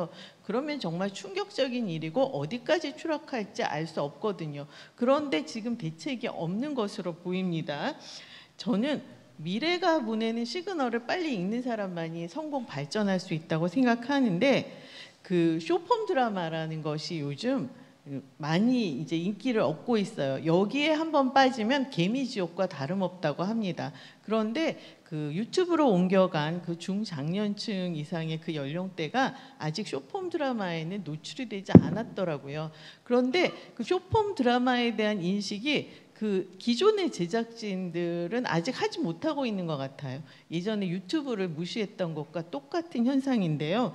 저는 그 레코드에서 CD로, CD에서 음원으로 음악을 듣는 방식이 바뀌어간 것처럼 이 쇼폼 드라마에 대한 인식도 빨리 하는 게 좋다고 생각을 합니다. 그런데 아직 그런 움직임이 미약하더라고요. 그런데 이 코리아 드라마 페스티벌에서 쇼폼 드라마에 관한 기획을 했습니다. 정말 발빠른 대처라고 보는데 우리나라 쇼폼 드라마의 미래는 어떻게 보고 계신지 궁금합니다. 예, 일단은 쇼폼 드라마가 대세라는 얘기를 많이 하는데 2021년에 퀴비라는 그 쇼폼 드라마 채널이 미국에서 20억 불을 투자하고 6개월 만에 문을 닫았습니다. 그것 중에 그들이 표방했던 이야기는 스마트폰을 중심으로 하는 OTT 넷플릭스를 지향하는 OTT 플랫폼이라고 얘기를 했어요. 스마트폰 디바이스를 기반으로 하는. 근데 가장 중요한 건 뭐냐면 쇼폼 형식이 아직 완전하지 않다라는 얘기를 하고 있습니다. 왜냐하면 지금도 그 넷플릭스에서 우리가 이제 가로로 영상을 보는데 쇼폼 드라마를 보게 되면 세로로 보게 되거든요. 그래서 편집을 세로로 다시 하는데 기존에 만들어진 영상을 세로로만 만들었다고 완성이 되는 건 아니거든요. 그래서 예, 맞습니다. 그래서 이제 세로 비율로 드라마를 많이 제작을 하고 기존에 있던 아직까지 1분 미만 보통 2분 내외로 얘기를 하는데 그 안에 기승전결을 만들어서 이제 컨텐츠가 개발이 되면은 그러니까 우리도 이제 탑 릴스라는 저기 쇼폼 드라마 플랫폼이 이제 처음으로 지금 서비스를 하고 있는데 거기를 통해서도 그렇고 다양한 좋은 컨텐츠들이 만들어질 거라고 생각이 듭니다. 네, 좋은 질문과 좋은 답이었습니다.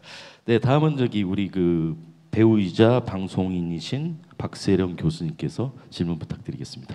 네, 저는 이제 신한류 콘텐츠 미래에 대해서 좀 관심이 있어가지고 지금 신기술이 많이 도입이 돼가지고 지금 현 기존에 있던 걸 융합이 돼가지고 AI나 메타버스, 버추얼 휴먼 등 다양한 장르의 신기술 융합 콘텐츠가 발전을 해왔는데요. 여기서 다양한 명령어를 통해서 다양한 작품들이 완성된 작품들이 나오는데 여기 이제 창조적인 걸 주체는 사람이 하는 거잖아요. 네.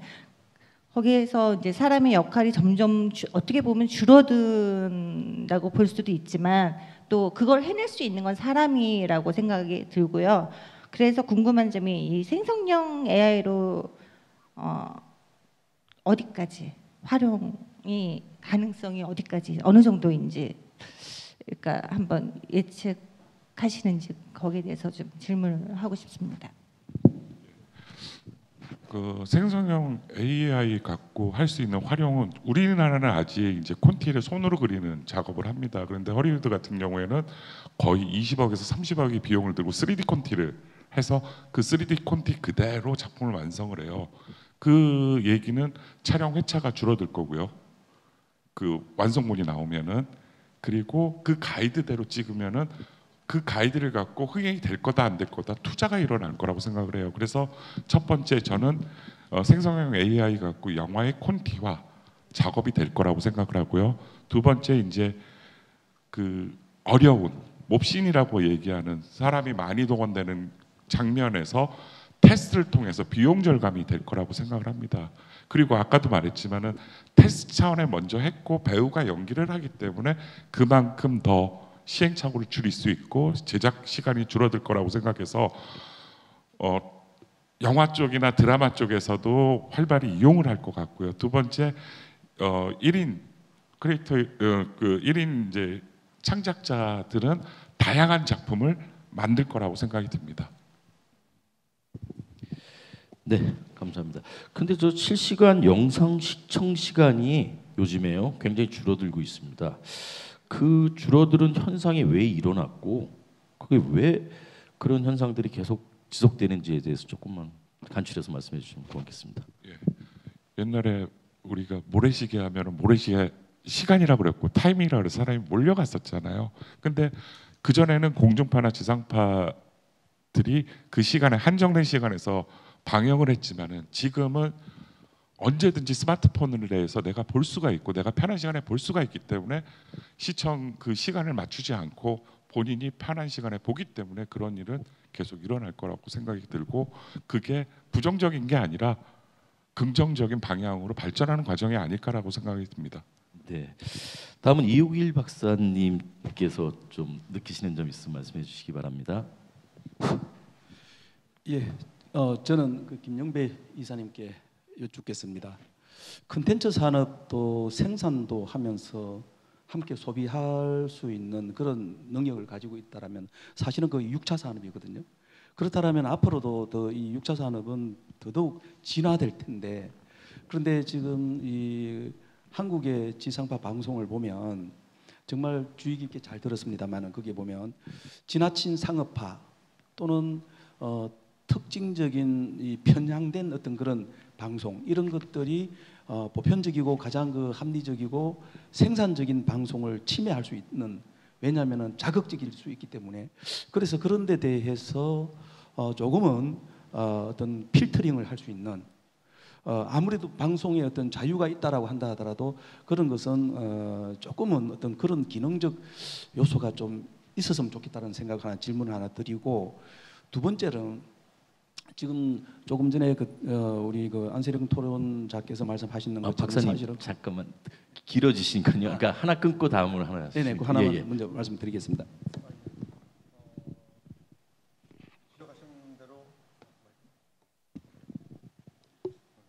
예, 지적하신 대로 그 최근 콘텐츠의 굉장히 상업화, 그다음에 좀 과역화가 등 굉장히 많이 두드러지고 있는 형편인데요. 사실 그런 규제라는 측면에서 보자면 우리나라는 전 세계적으로 특히 자유경제주의 국가 중에서 가장 규제가 심한 나라 중 하나입니다. 특히 지상파에 대해서는 그 세세하게 규제가 이루어지고 있거든요. 방송통신심의위원회를 통해 가지고 굉장히 많은, 그래서 지상파는 새로운 것을 할 수 없는 그런 구조로 되는데, 말씀하신 건 이제 그런 그 표현 행위를 떠나 가지고 어떤 편향성 같은 이제 그런 문제가 또 있는데, 이건 사실 조금 콘텐츠 크리에이티브한 측면하고 약간 다른 문제이기 때문에 그걸 어떻게 법적으로 규제하느냐 하는 문제는 기존에 이미 있는 여러 가지 법적 규제, 예를 들면 명예훼손이라든가 또 이런 것들은 허위사실유포죄라든가 이런 것도 충분히 가능하다고 보거든요. 그래서 뭐 자꾸 새로운 규제를 만들어가기보다는 지금의 제도를 잘 활용하는 것이 중요하지 않나라고 생각을 합니다. 네, 또 다른 질문 하시면 될 것 같습니다. 네, 지금 채널이 사실 너무 많다라고 일반적으로 생각도 할 수가 있거든요. 그런 측면에서 지금 뭐 유튜브라든지 아니면 다른 방송 채널을 통해서 너무 침해당하진 정상적인 방송이 오히려 유튜브의 어떤 그런 부분에 있어서 소비자들이 왜곡될 수 있는 그런 어떤 그런 유튜브 구독자 수를 늘리기 위해서 그런 쪽으로 너무 지나치지 않을까, 그런 부분에 있어서도 조금은 대책 방안이 필요하다라고 생각합니다. 어떻게 생각하십니까? 아주 좋은 지적, 좋으신 지적이라고 생각합니다. 특히 경쟁이 심화되다 보면 아무래도 점점 과격하게 되게 되고, 그래서 조금이라도 많은 클릭수를 얻기 위해서 경쟁하는 편인데요. 이제 그런 건 사실 우리가 참 법적이나 제도적인 측면으로 막기가 굉장히 어렵거든요.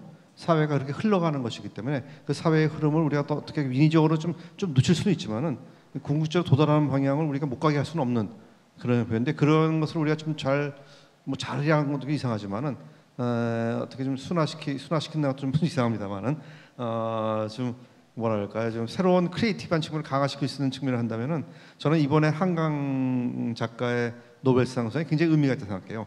이제까지 우리가 굉장히 문장에서 떨어져 있는 그런 그 상황이었는데, 그 몇 년 전에 그 이세돌하고 알파고의 그 바둑 시합이 나가지고 우리가 AI에 대한 관심이 확 일어났지 않았습니까?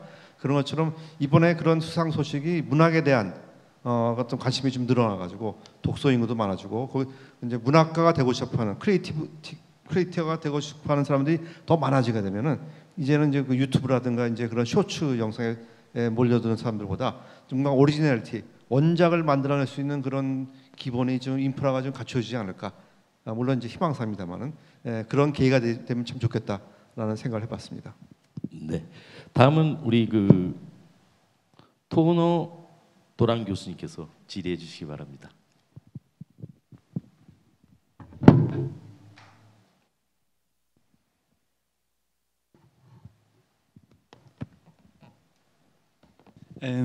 Yeah, I'm very curious about the future, similar to what was asked before about the introduction with AI.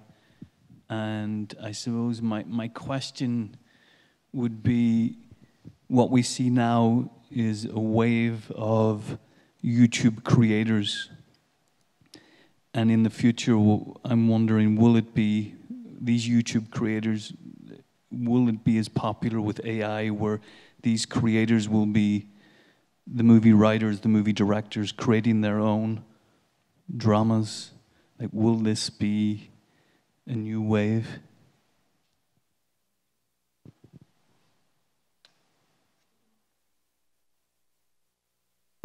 네, 죄송합니다. 조금 전에 말씀하셨듯이 AI가 유튜브랑 같이 컴바인 되면서 이제 합쳐지면서 많은 창작자들이, 특히 홀로 컨텐츠를 만드는 창작자들이 이것들에 대해 가지고 앞으로 어떤 영향을 가지게 될지, 그리고 그것들이 앞으로 유튜브 트렌드를 어떻게 바꿔나갈지에 대해서 알고 싶다고 하십니다. 유 교수님이 좀 말씀해 주시기 바랍니다. 아까도 얘기했던 거의 연장선인데요. 1인 크리에이터가 본인이 상상한 이야기를, 그전에는 제작하지 못했던 영상들을 AI 명령어로 통해서 영상이 제작이 가능합니다. 근데 이제 그 명령어 자체가 그 영상에 대한 기본 지식이 없으면 거의 비슷한 영상이 나올 거예요. 그래서 아까도 얘기했듯이 카메라의 위치를 로우 레벨을 할 건지 하이 레벨을 할 건지, 무빙은 어떻게 할 건지, 뭐 예를 들어서 줌인을 할 건지 트래킹을 할 것인지, 그리고 렌즈를 몇 미리를 쓸 건지, 조명은 어떤 방식으로 조명을 쳐야 될 건지, 그리고 또 이제 미장센의 분야에서 나는 어떤 것을 더 추가할 건지, 이런 명령어를 통해서 1인 크리에이터들이 같은 주제를 갖고 영상을 만들어도 다른 컨텐츠가 나올 거라고 생각이 들거든요. 그래서 점점 더 다양해지고 많은 컨텐츠들이 생산될 거라고 생각하고 있습니다. 네, 지금 기조 발표에 대한 얘기는 여기서 접고요. 두 번째 발제하신 K 콘텐츠 현황과 성장 배경, 규제 완화와 경쟁 정책을 중심으로 김영배 이사님이 발제한 내용에 대해서 다시 한번 논의해 보도록 하겠습니다. 우리 이 내용 중에서 가장 중요한 것들이 지금 빠진 것 같은데 어떤 내용이냐면 저희가 발제를 해왔고 좋은 점, 나쁜 점 이런 것들이 너무 많이 잘 말씀해 주셨는데요. 제가 생각하기로는 이런 AI의 발달 그리고 OTT 이런 것들의 발달이 어떻게 보면 우리가 갖고 있는 잠재적인 문화라든가 이런 것을 갖다 경쟁으로 바꾸는 것들이 많습니다. 다 경쟁을 하고 있습니다. 너무 200개 채널이라든가 드라마 편수가 엄청나게 이제 많은 편이고요, 한국은. 그리고 제작비. 배우들이 예를 들어 어떤 A라는 배우가 5억을 가져갔답니다. 회당. 그럼 제작비가 200억인데 5억씩 10회면 50억이죠. 그런 비용에 대한 문제라든가 이런 것들이 한국 드라마나 이런 것을 갖다 더 잠재울 수 있을 거라고 그러니까 잠잠하게 만들고 안 좋은 영향을 끼칠 수 있으라고 생각하는데 우리 김영배 이사님께서 어떻게 좀 거기에 대해서 조금 말씀해 주셨으면 감사하겠습니다.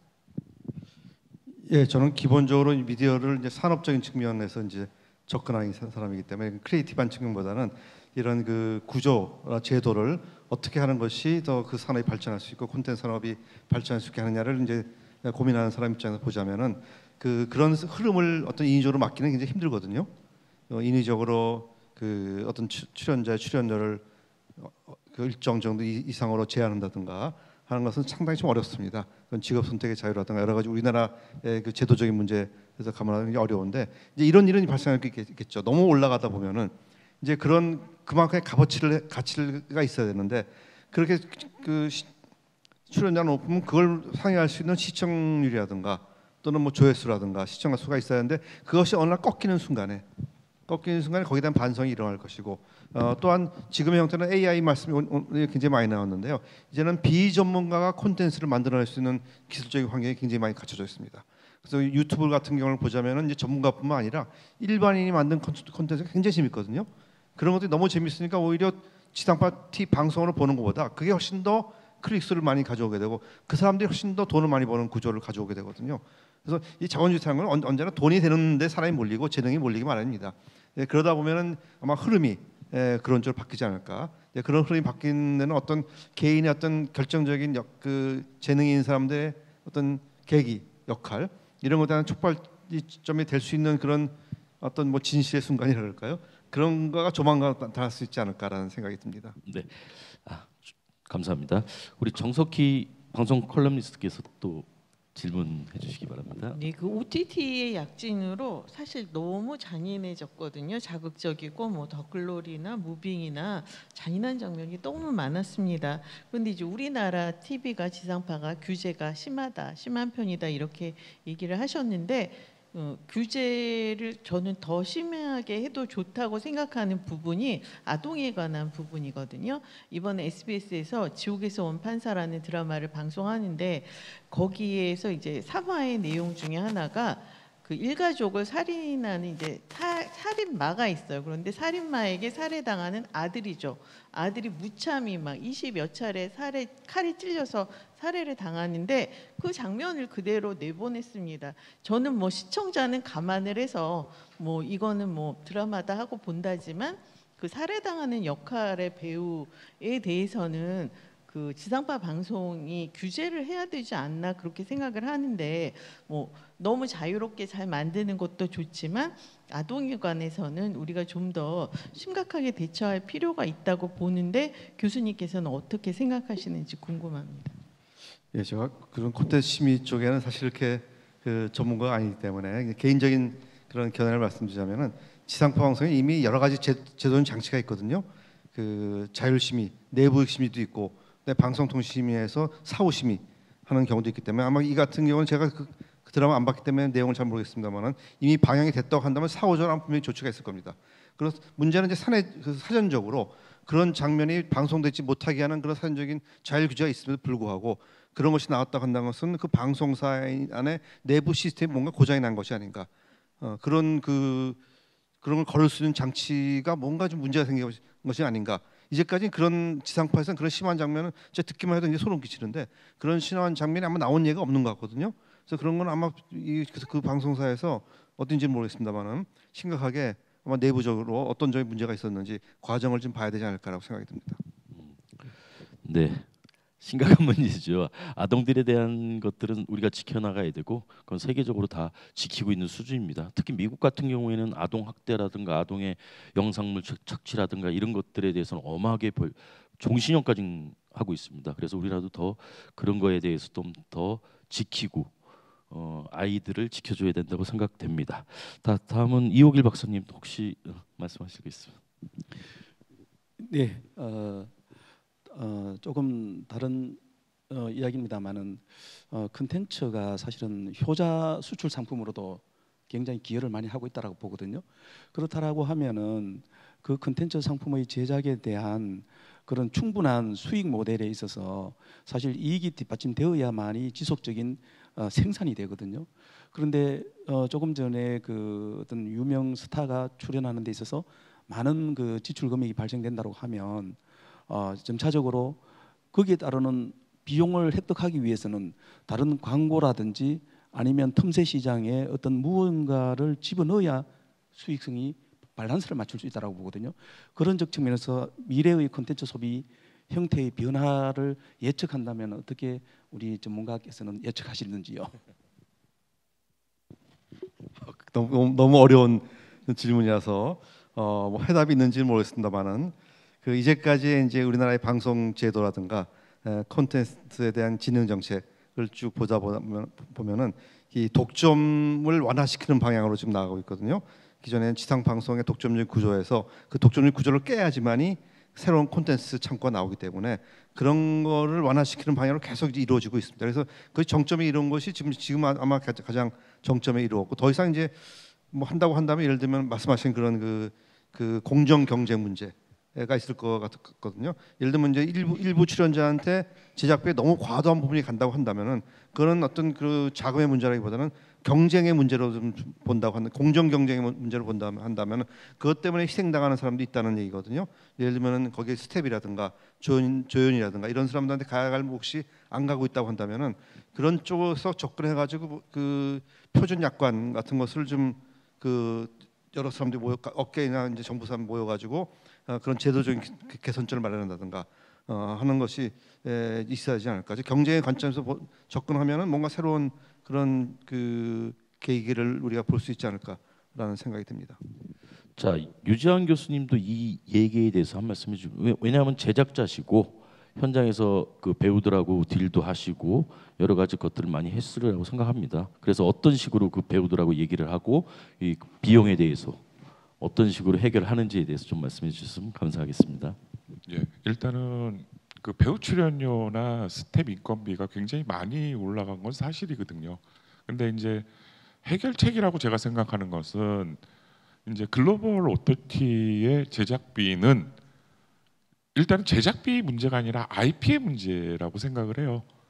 그 IP를 다 넘겨주고 그 제작비를 맞추는 것보다는 글로벌 저희가 뭐 이제 광고 같은 거에 제작을 할 때 보면은 배우 출연료는 아마 그 기업에서 별도로 하듯이 글로벌 배우가 OTT에 출연을 하게 되면은 제작비에 그걸 녹이지 않고 그 회사와 계약을 하고 제작사는 IP를 갖고 있는 상태에서 계약을 하게 되면은 좀 그 계약 그 제작비 단가가 그렇게 많이 올라가지는 않을 거라고 생각합니다. 지금 우리나라 배우가 몸값이 많이 비싸다고 해도 허리우드 미국 배우보다는 그렇게 높지는 않은 편이거든요. 그리고 콘텐츠 질도 그러니까 낮지 않다고 생각을 해요. 그래서 이제 물론 높은 단가의 작품이 있지만은 우리가 그 모범 사례로 보는 게 그 이상한 변호사 우영우가 공중파에서 편성이 안 됐는데 ENA 옛날에 그 스카이라이프 스카이넷인가요? 그쪽에서 방영 이제 ENA에서 방영을 하면서 대박이 났습니다. 그리고 IP도 확보를 한 상황이고요. 아마 컨텐츠도 무조건 글로벌 OTT는 글로벌 OTT지만은 기존에 있는 그 제작 그 TVN이라든가 뭐 지상파에서 어느 정도의 그 배우 출연료를 고정을 하고 작품을 만든다면은 좋은 양질의 콘텐츠는 계속 만들어질 거라고 생각을 합니다. 네, 그렇습니다. 미국의 허리우드 영화 같은 경우는 세계화입니다. 예를 들어 149개에서 개봉을 한다든가 그렇습니다.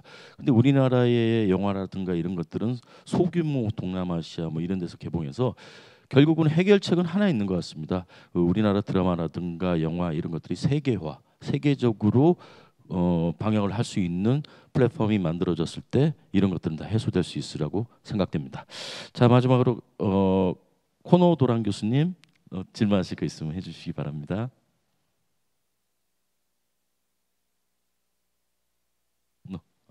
네, 알겠습니다.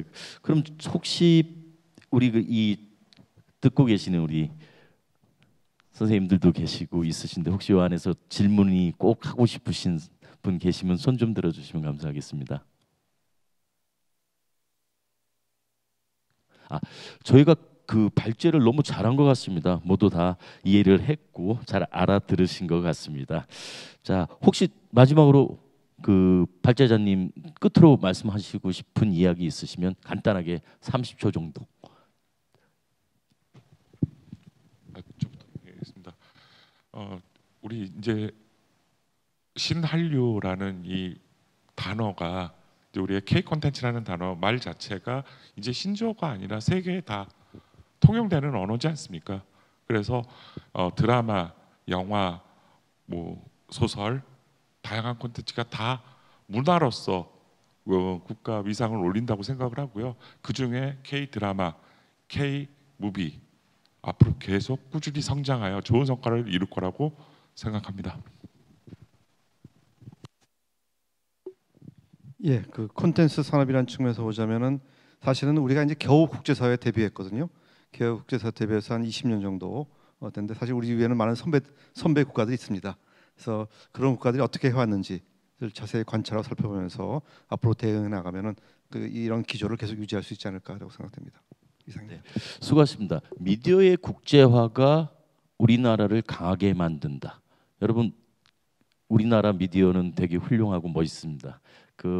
잘 많이 봐주시고요. 그런 플랫폼을 만들어 주시면 좋을 것 같다고 생각합니다. 오늘 발제해 주신 두 분과 토론해 주신 5분께 큰 박수 부탁드립니다. 네. 자, 이상으로 토론회를 마치겠습니다. 감사합니다. 네, 수고 많으셨습니다. 자, 그러면 기념사진 촬영 한번 하시죠. 일어나셔가지고 무대 가운데 쪽으로 서주시고 정면에 있는 카메라 한번 향해 주시면 될 것 같습니다. 마지막으로 오늘 수고해주신 패널분들과 오늘 발제에 수고해주신 두 분 기념사진 촬영하고 마무리를 짓는 것을 하겠습니다. 간격 조금 좁혀 서주시면 감사하겠습니다. 중앙에 카메라 봐주시면 감사하겠습니다. 네, 좋습니다. 오늘 이제 시작하는 첫 프로그램이니까 전체적으로 이번에 페스티벌 잘 끝날 수 있도록 화이팅 한번 불어 넣어 주셔도 좋을 것 같아요. 하나 둘 셋 하면 같이 외치죠. 하나 둘 셋 화이팅! 네, 여러분 큰 박수 부탁드리겠습니다. 네, 대단히 수고 많으셨습니다. 자리로 모시도록 하겠습니다. 오늘 첫째 날 첫 이제 프로그램을 아주 멋지게 잘 열어주신 분들이 아닌가 싶습니다. 끝까지 경청해주신 여러분들께도 거듭 감사의 말씀을 전합니다. 10월 12일과 13일 경남문화예술회관에서 진행되는 코리아 드라마 어워즈 그리고 여러분들 콘서트 많이들 기대하고 계실 것 같은데요. 많은 관심과 참여, 성원을 부탁드리도록 하겠습니다. 그리고 장대동 남강 둔치에서 진행이 되고 있는 다양한 축제 프로그램들 그리고 KDF 초대석에도 참여하셔서 페스티벌을 조금 더 빛내주시고 입소문도 좀 많이 내주시면 좋을 것 같습니다. 이로써 코리아 드라마 페스티벌 그 첫 번째 프로그램 드라마 영상 국제 포럼의 모든 순서는 마무리를 짓도록 하겠습니다. 함께해 주신 모든 분들께 거듭 감사의 말씀을 전합니다. 안녕히 돌아가십시오. 고맙습니다.